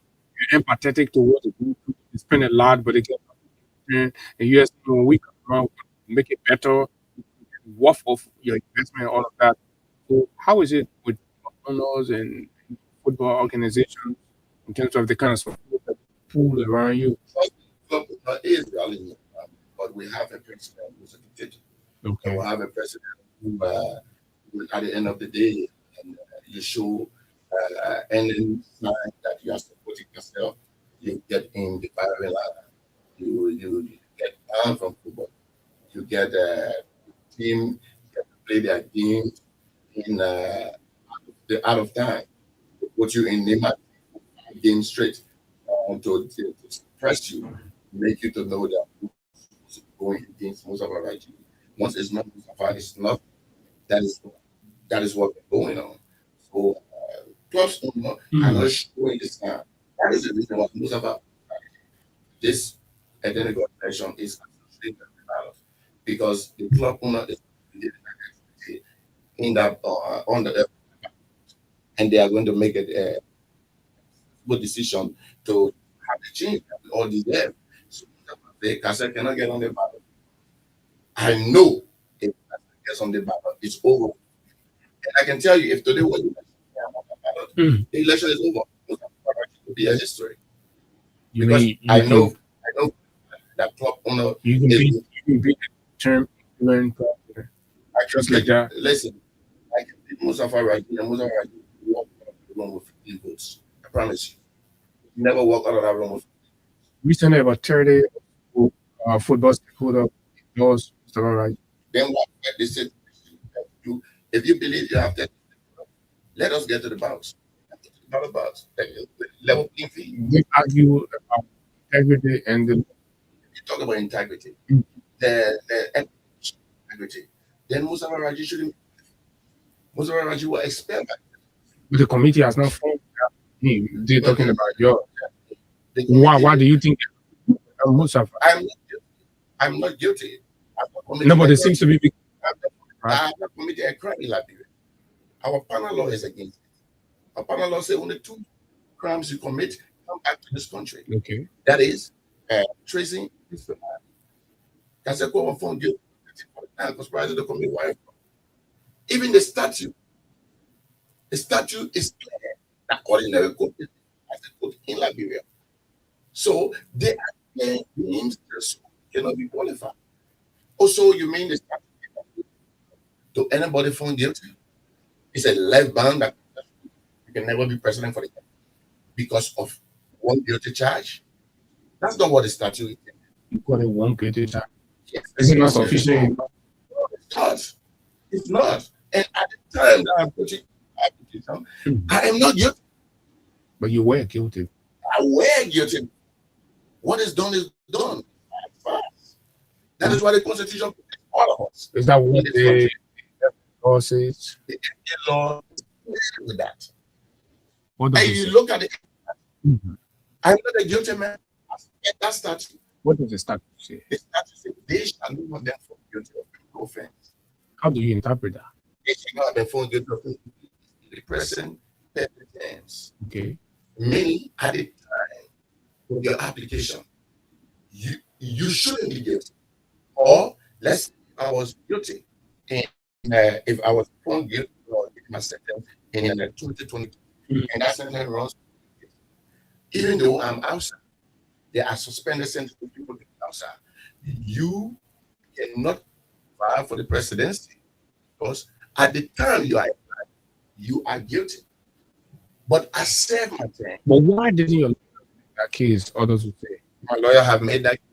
When they called us to the hearing, wasn't the lawyer's argument where lawyers about reasoning? How are you putting your reasoning? Oh, we are putting our reasoning, and that is why we believe that at the end of the day, we are going to be vindicated, and we are going to we will take all necessary action that is available, and we're going to be on the ballot.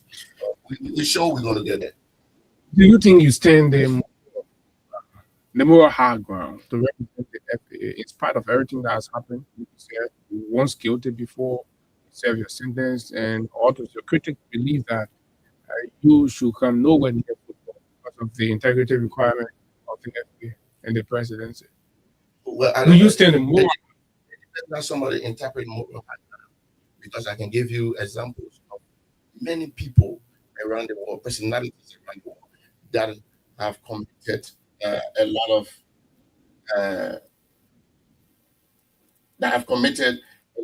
atrocity, a lot of crimes, and they are authority respected. Go ahead. For common example, you have somebody like the 8 years serving, right? And what have you? I would show the Vice President of Operation, Football Association, and therefore Dolo is a kill people in this country. You're calling it bluntly. Yes, it's clear. Okay. And therefore Dolo, but the FAA is okay in this country to approximately hundreds of lives, and what have you? Okay to work with the people, but you are not okay with Mr. Kaseko. You say Kaseko does not put the moral ground and to work. At the end of the day, you are okay to work with the very most Faragi, who till now we don't know our headquarters. Embezzlement in the institution that you serve. You say Kaseko cannot take, but Musa Raji took his former Secretary General, Montgomery, to the Supreme Court. So how do you measure morality? How do you measure it? At the end of the day, you don't want it to suit you, but it shouldn't suit others. Why do you think prejudice? 100%. Why would anybody want to be against Kaseko with the vision to transform and impact football group in Liberia? Because it brings the streets together. A simple answer. If Kaseko will become the president of the FA, I'm telling you, in the first term of office, 4 years, there will be so much transformation, there will be so much gain for Liberia that Mustafa Raji leadership will look like nothing. That is why Mustafa Raji don't want me to be president now. Mustafa Raji don't even want me to be president. That is the aim and objective. Because he wants to leave a standard that Mustafa Raji have done well in the country, and that is well. He didn't build the stadium. If you become president of the FA today, you can build it too, because FIFA will give you the money. In fact, FIFA don't give you send the contractor information, and FIFA will get it. So this thing is going to be done by anyone. But what can you do? That's the $1 million question. What have you done outside FIFA money? Zero. And you're talking about morality? You fake educational credential. You came on the air. You make people understand. You submitted to election committee in 2018 documents that you are a college graduate from Computer University. May so rest in peace. Also, they challenge it. Because of you, they don't have the very starting. You're accusing of being an imposter. It's true, it is. I'm not accusing. The record is there. Yes, I got a fraudster. The committee looked into that because that's we submitted it to the committee, but the committee decided to debunk that, to put it on the side, because it got something to do with Mustafa Raji. We all in here that have been. I personally complained to the committee. Mustafa Raji is not a citizen of the Republic of Liberia. He's a Nigerian. Isn't it too late for that? No, it's not late. It was presented to the committee. I mean, he has served 2 terms. It still doesn't change the fact. Was in 2 government offices. When it came out for the theater, they look into it. Listen, nobody will call, nobody will arrest you if you commit a crime until you are caught. So somebody is interested in knowing that is interested. So they brought it up. So the committee is supposed to look into it. Have you seen the fight? We have the fight. We have presented the fact. The committee decided to know everything that we put forward. They call us for hearing. Ask the committee whether they call Mustafa Raji. I mean, the integrity hearing? Yes. Was this meant for all of all of those vying for the position, or was for a select few people? If I my question, I think it was just meant for Anthony Kosi. Were you the only person that faced? I believe I is the panel until it is proven otherwise. Talk us through your experience with using LFA integrity panel. Listen, the committee was biased even in examination. When you entered the room, you saw it on the virtual meeting. It's still a room. Yeah. So when you got in the space, it was a video, audio. Oh. So when I got in the space, when I was questioned, I understand well that the committee was biased. For example, it's Robert Johnson II. Before he asked a question, Kaseko, your crime was committed in Liberia. I'm like, what is the evidence? He said, is alleged. I said, no, that was a definite statement. Something you know. He said, then we teach him some of the questions that he asked while the meeting. Say 100%. But listen, even before I went to the fact that their mind were fixed, came on a mission, and everything was a disqualifier. From the moment I saw the list, I knew that, for example, Mr. Sharif, Musa Raji paid children's school. Who's Mr. Sharif? Mr. Sharif is on the committee. Musa Raji, yes. Mio Bien is in Alpha. Somebody will say, why you didn't flex? Why you flex? It's clear. The committee is there. We understood the fact that we know 100% redress from any of these committees. So you saw the danger in your work. They will be submitting our appeal to the appeal committee. But we are, to be honest with you, we are never just so we can exhaust administrative. That's the only reason we are doing it. Do you have time? When I leave from here, they're going to submit my appeal. Just because we want to, but we know very well we are not going to have this within any of this committee. You know why? For example, the appeal committee, Koli Dogo. Do you know what Koli Dogo? Koli Dogo was the Secretary General on He left the job to go work with people who was on application of the FDA. The deputy of the committee is working in middle of it. So, like as a quarter or put them on a committee. You need to have from America. Yes. It's like as a quarter or a friend and put them on a committee. Why is it that they are in their hands from the outside to influence? Need to learn in the government.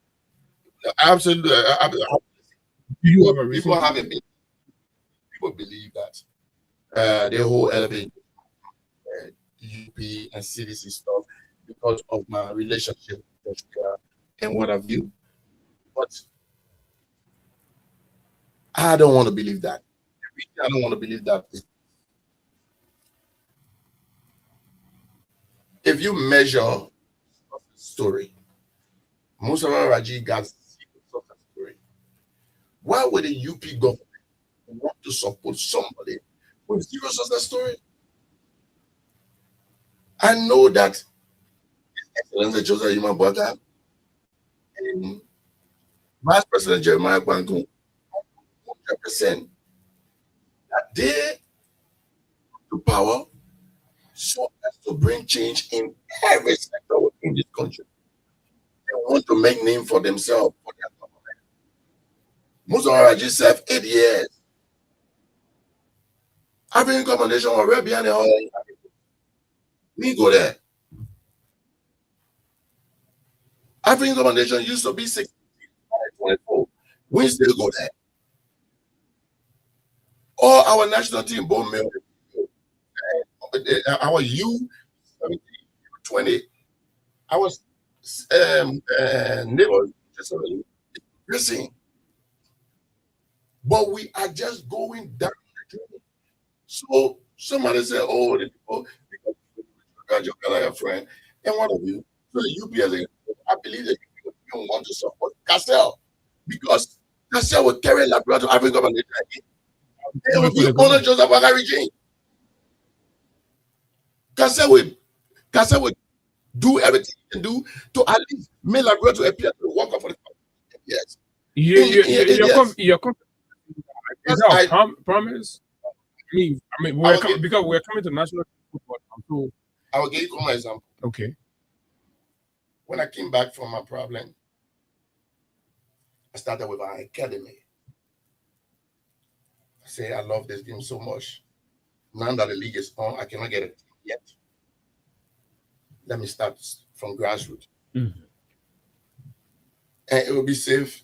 It's good for you to know that I took my academy to Turkey at the Antalya Youth World Cup, and we came number 3. We play against teams like Hector Bellerin, entities have been there for 50 years. We came number 3 within that particular competition. With Labyrinth Kid. With Labyrinth Kid, 115. Came number 3. I went in and bought Cologne FC. They were in the relegation zone, bottom 3 of the table when I got them, with 6 games to spare. I fought with Cologne FC in those 6 games, and I maintained relegation space. I went on after the change into FC Fasel, took a team that was relegation threatening, took them to Egypt for preseason, installed a technical team that was headed by a UEFA pro, President Ivan Manet from Belgium. At the end of the day, guess what happened? They yield dividend, they yield the result. We wanted. We won the championship. From a relegation threatening team. Won the championship. That was technical investment. So, thank you.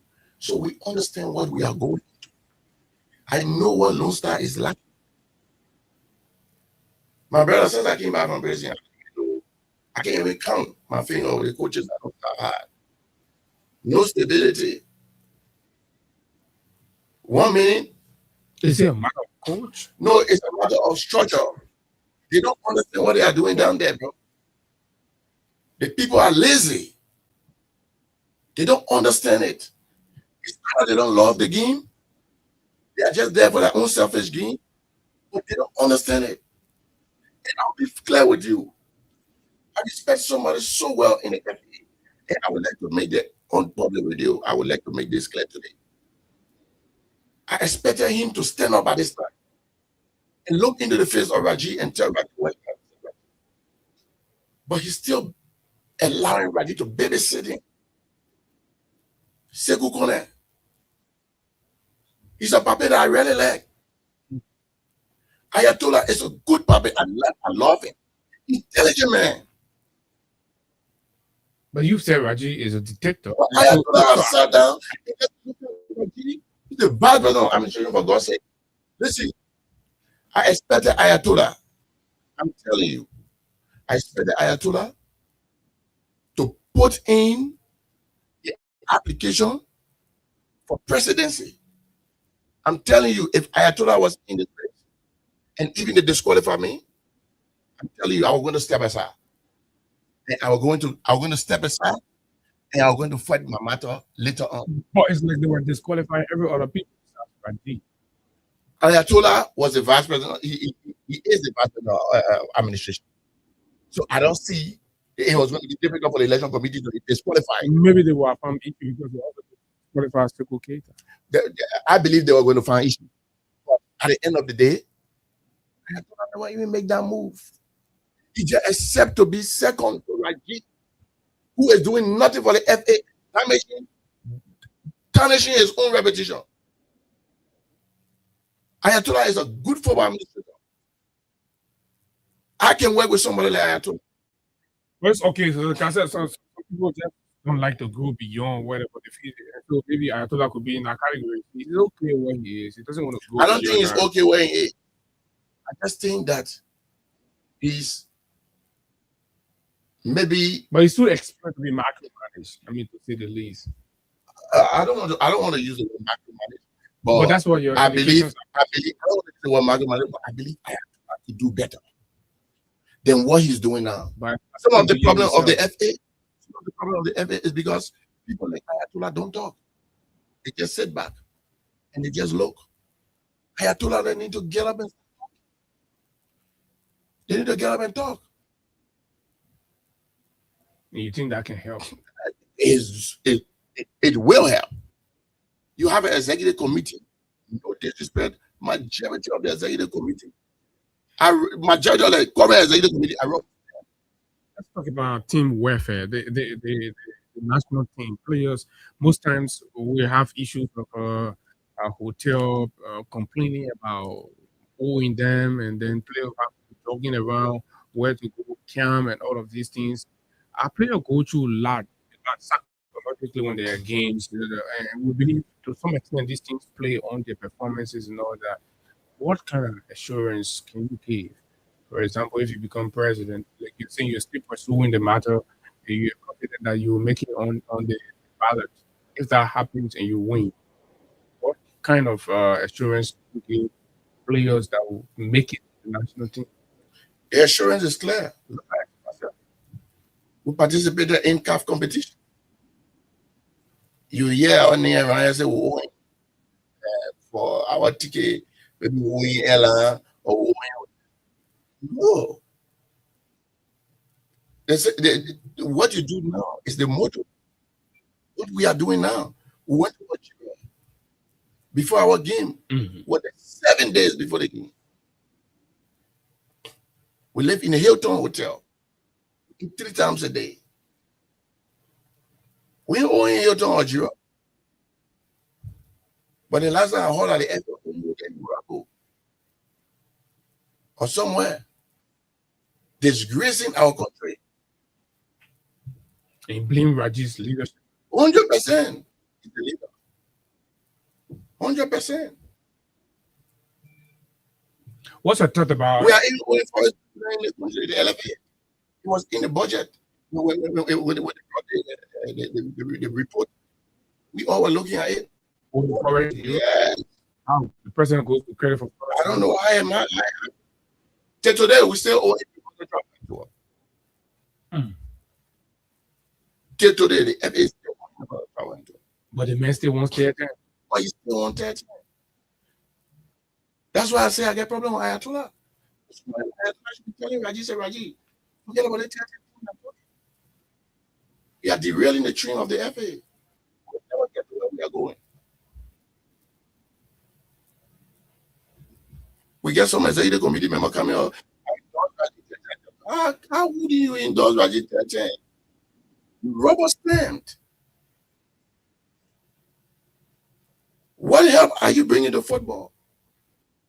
You get somebody supposed to be for player welfare. They are the head players. Not just sign them. There are a whole lot of illegal things happening to players in football. They're violating every day. One player is just sign houses. You're asking people to vote for you. You want to go back into leadership. I know I will be on the ballot. All stakeholders to scrutinize the easy candidates. You can continue to put people in leadership that don't even sit down in the executive committee meeting and bring sources to you. What has the executive committee done with the master quiz suspension? How can you suspend somebody indefinitely? Master quiz don't even know when she's coming back to football. In the very statute the FA seek to uphold, in that very statute, it says if somebody is guilty of match fixing, you should ban them for 16 months and deduct 20 points. But your committee banned for 5 years. Where did they get it from? Which book they get it from? Banned for 5 years. Then you send it to the appeal committee. The appeal committee again is in serious error. They came back with a ruling, banning over 3 years. Why you get 3 years for the books? 16 months. And even the books, how can you find somebody guilty of match fixing, for example, and the two teams that play the game, oh, they're playing. Is football being run normally? If football was run normally, the team is supposed to be suspended by now, or action supposed to be taken. The rules say you should deduct 20 points. teams, but there was no deduction of points. Lastly, then we put in lines. This is Castel Cole, and of course, he's right here on the conversation this morning. Mr. Cole, try to go to the phone lines. Liberians are listening across the country, and of course, diaspora and all that. Why should Liberians, the ordinary Liberians, rally behind that can deliver the job for the national team and of course football in Liberia? The print is there. They can see it. They say if your Christmas will be good, you can know from it. My motto is determine girls. We came back in Liberian League and brought serious competition to the league. When I was in prison, I believe on your sports show, you have very few people attending because football was half dead. When I came back from prison, it didn't even take me 1 year. My 1 year in Liberian football, after I came back from prison, everything changed for Liberian football. Everybody getting serious because somebody needs to move the wheel. And I was that person. I came and moved the wheel. Others start to follow. We brought in a foreign coach. We brought in foreign players. We went for preseason in Egypt. And the momentum grew. And other teams start to follow. Today, the very BM Martin I was in prison, they have changed their entire structure. BM Martin today, because of some of us models put into place. BM Martin have 2 white coaches, Scottish. BM Martin have an excellent organization now. BM Martin have increased player salary. And BM Martin is doing great. Mustafa Raji tried with his Liska. They brought in coach. Brought in a work coach. Following your example. Following our example. But you should be the man. So at the end of the day, it is there. Look at what Kaseko is doing now for football. We have a player that was enjoying this country because we're affiliated with the player. We send the player to India for surgery so that he can have his career. Whenever players are enjoying FC Pascal, we treat it at the maximum so as to give them back their career because that's all they have. But under Mustafa Raji, our players are at risk. They go to play with no ambulance. But stakeholder asked Mustafa Raji for ambulance. He said, you go low for sponsorship for ambulance. Okay. So it's too much we can bring to the table. And it's there. You go and do the research, see it. I'm not just sitting here making news. Kasser is doing everything to make sure his own team, every person, and determine, I am on the elite in this country.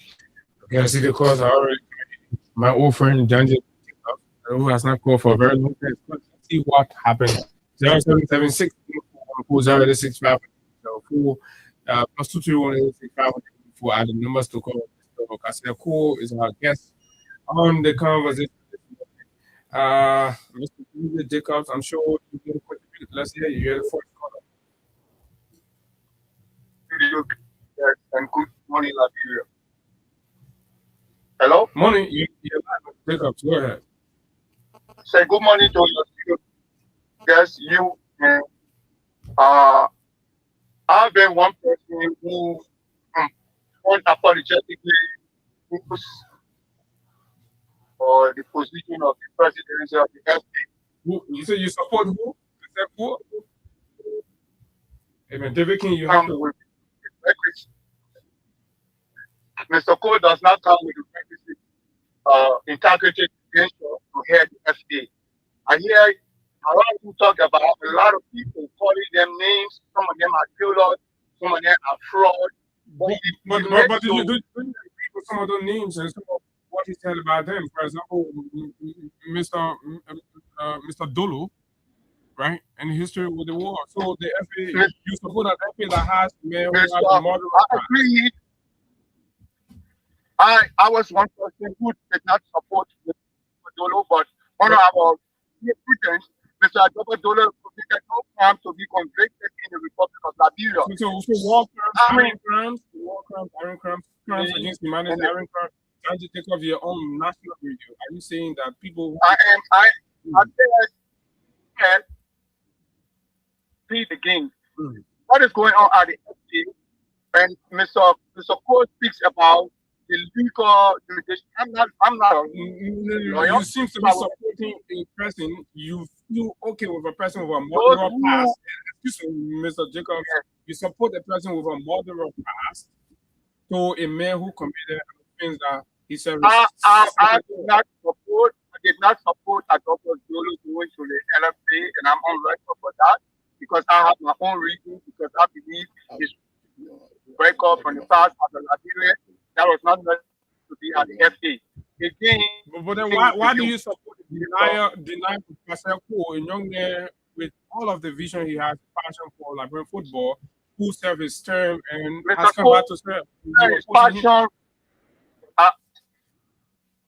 for Liberian football, but I am looking at his record, the past record. Now, Liberian football, what national football, you are dealing with people. Credible institution, credible institution. Mr. Jacob,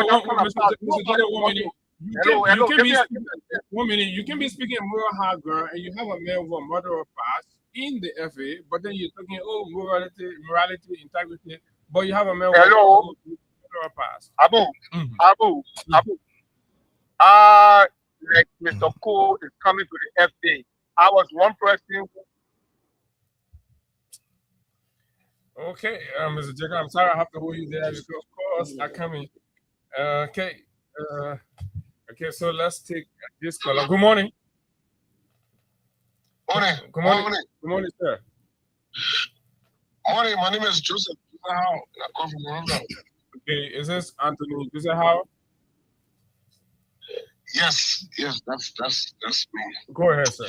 So I call primarily in reaction to not necessarily what was submitted, but what Mr. Jacobs just said. And what Mr. Jacobs just said summarizes the entire view and opinion of the LFA and the reason for which their decision is based. And I just want you to go into it. Listen, the entire question, Abu, it is a subjective test. It's a subjective question. Okay. Now listen, don't vote for Abu because he can speak, he can cause, he's now a Polish young man. Those are subjective attributes. The law will not say Abu can be because he can cause. No, there's no law that says.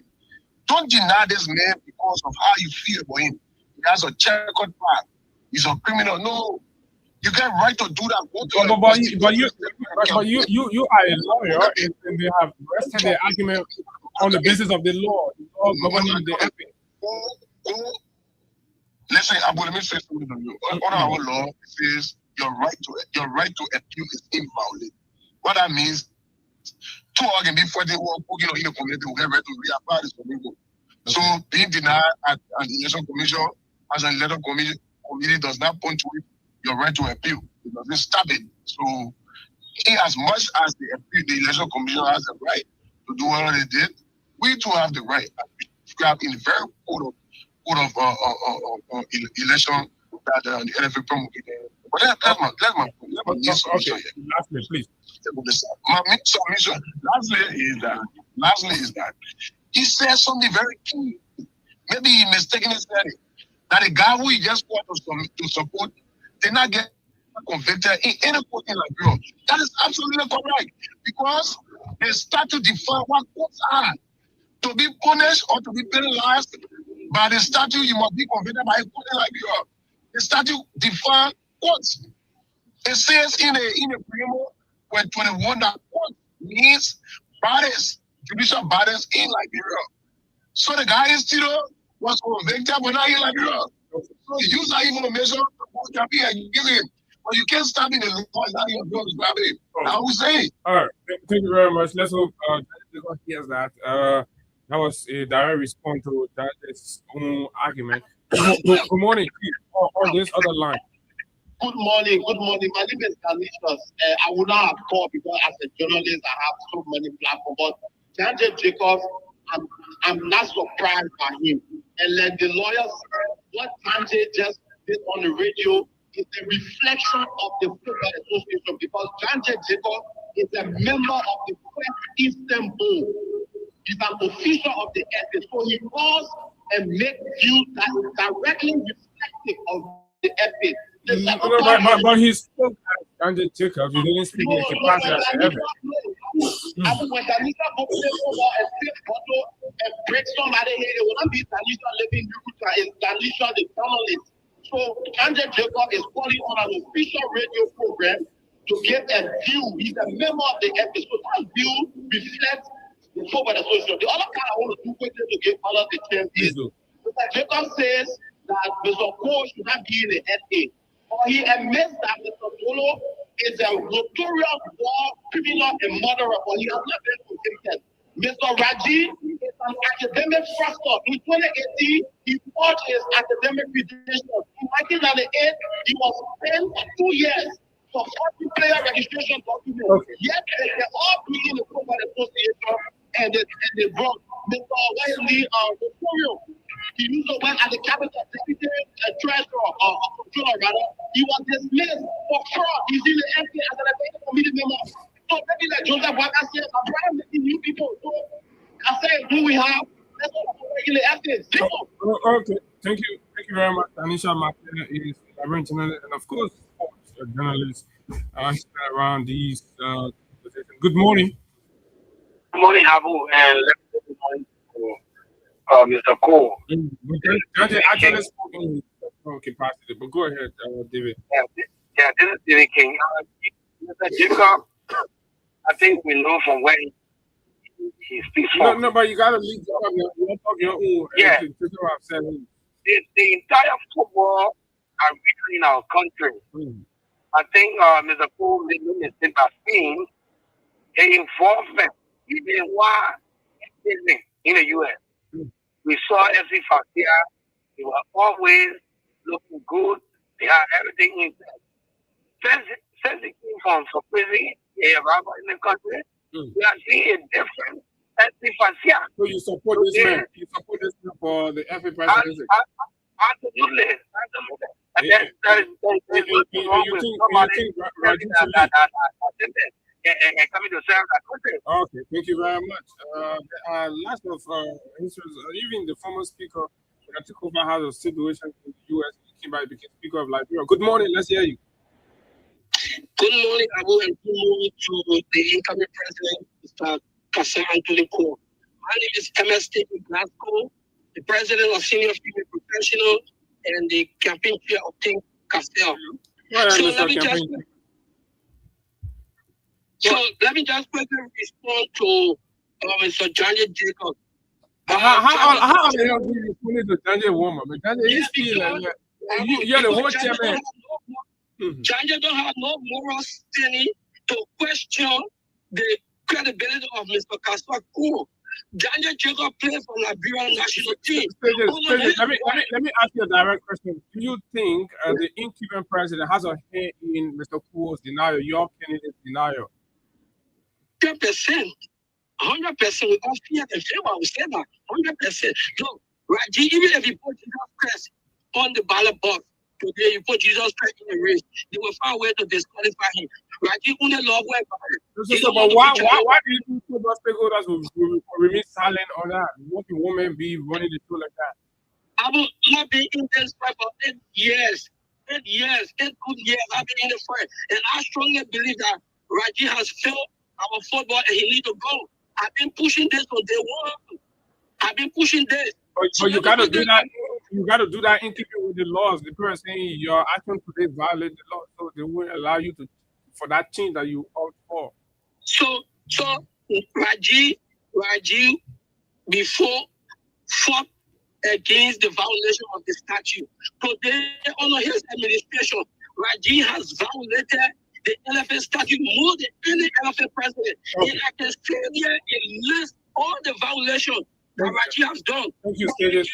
I'm sorry, I got to hold you. Time is fast spent. Musa, let's hear you. I know time is fast spent. I will not have called, but I think I will call now. Abu, the first thing is, I hear everybody say he has failed. The FA is constituted by different executive committee, different organs or organizations. If the claim is Raji has failed, then all of the people seeking for re-election that work with Raji should not be there, because this is in leadership. One person is like I heard, Kase saying that there is one man show. No, it cannot. It have never been a one man show. If you strongly believe that Kase, that Musa failed as a person, it means all of you has failed because all of you have been part of that leadership for years, and that is a clique. The FA is a clique. The Rigma rule that you are listening to now, Abu, this is not the first time. I can remember, back then I was actively involved into sport, right? When it came to the issue of Exata Wesley and Mr. Shaka Sherry, that was another long holding and pulling. So this issue is not today, it's a normal thing in the FA, but I think Tim Castell message cannot be Raji has failed, because if you say Raji failed, some of us as one as we not. Raji as a leadership, not necessarily. No, the leadership, that is what I'm saying. That's the leadership. I just said to you, one person is just the head of the FA, but there are different structures in the FA that make the FA. A division cannot just come from one person. It's not an island thing. As you say here, everybody say hey. So if that man failed, you put it to him and he failed, his entire leadership, all of the executive committee, the vice chairperson, everybody failed. What do you think? Do you think he's failed as president, Raji, as president of the FA? Well, I think football generally in Liberia has failed for more than 20 years. So it's a long stretch. Maybe we can one day take our political government and actually discuss it. But football in general in Liberia, it has failed. Well, thank you very much, Musa Kone, former sport reporter or journalist. That folks, let me take 2 more calls and then we can go to our studio guests. Good morning. Good morning. My name is Rialdo. Good morning to Musa. Good morning to Kasako. How are you doing this morning?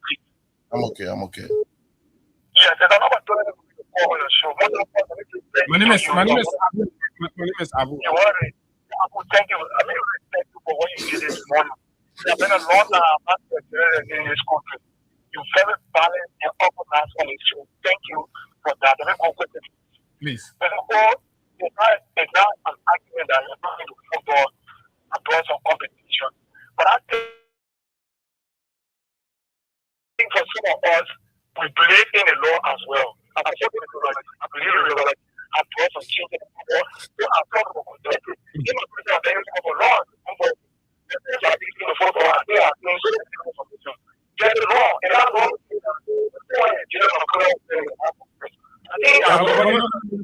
Mr. Cool and his argument that the law is being misinterpreted.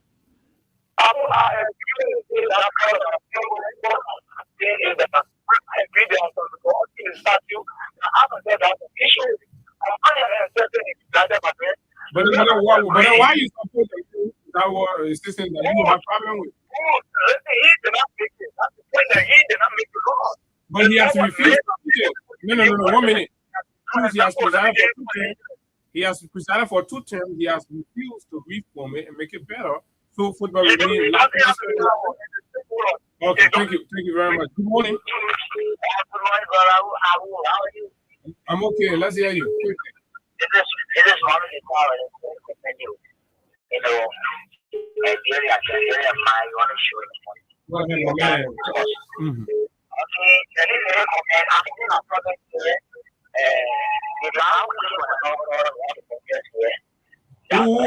who you calling?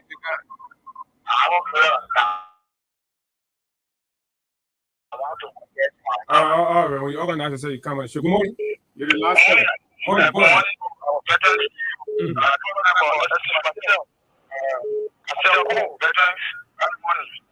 Morning. My name is Robert Day, and I do join the conversation to stay with Mr. Paul will be the next president of the FA because you know what? When the man he has been out football, yes. I mean, we have seen a lot of conversations, competitions for the game. Look at the first year, did you compare the first year to the European team? See how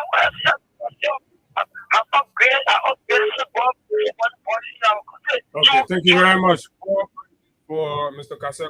Mr. Poole, you listen to the callers. Because how do you respond? It's a clear indication that we need transparency in the electoral process of the FA. And I can tell you, as I say again, when you are measuring integrity and ethics, let it be equal. You cannot be saying Kaseko cannot be on the ballot, but yet you are comfortable working with Adolfo. You cannot be saying Kaseko cannot be on the ballot, but you are comfortable working with Executive Committee member Hilary Saki. Mr. Dolo, you have not been convicted for as much as okay, so there's something they call substance. It's something like I enter in the room and I made somebody kill him, but you said that I cannot kill. I saw the person killing, but yet you say, why did I open the room door? I opened the room door. I wasn't given the opportunity. I wasn't given the allowance to open that window, the authority to open that room door. It means I'm trespassing in their room. But yet I made a murder saying, which one is greater? The murder saying is greater. We will forget about opening the room door. It's the same thing. You're saying that he's not convicted, he wasn't even put this, but do you know he's the murderer? That's the question. Everybody know in this country that this man killed thousands of people. And at the end of the day, you are okay with working with it. Everyone knows fake degree, Rajiv fake educational credential, but you are okay with him being the president. Are you more educated than Rajiv is? Absolutely. Yeah, the absolutely. Everyone knows you fake his education degree, but yet they accept Rajiv. Okay. Come on, man. Let's be transparent when we are making these decisions. Let open a level playing field. Rajiv, they harmonized the statute because of you. They took it from college degree to high school graduate. If you love football, accept, let us harmonize the statute too. We did it. That's the frustrating part about it. We had 26 stakeholders sending an application so that we can go by way of the statute. But guess what happened? Rajiv denied that opportunity. When we appealed that opportunity, the appeal committee accepted our appeal and asked the FA to do the right thing. Guess what happened again? Rajiv disbanded the appeal committee. So Rajiv just don't want Kasek on this ballot. But we will take the fight to them. We're not allowed the fight to come to us. And we'll be victorious at the end of the day. I want all my listeners out there, all my supporters, all my fans, stakeholders that believe in change. I want you people to know that fight is not over until it is over. Kasek will be on the ballot. Kasek will be in the election. And Kasek will be your next president. Thank you very much. Okay. His name is Kasek Anthony Kuo, and of course, he's been our guest here on the Freedom Morning Rise, Freedom 87.9 Liberia's most listening to breakfast conversation. And this is how we like to bring the curtains down on this Monday morning edition. It's been all sports, Liberian football. My name is Abu Sharif. It's always a good thing to be here. Until we see you tomorrow, do have yourself a wonderful time. Bye-bye. Freedom,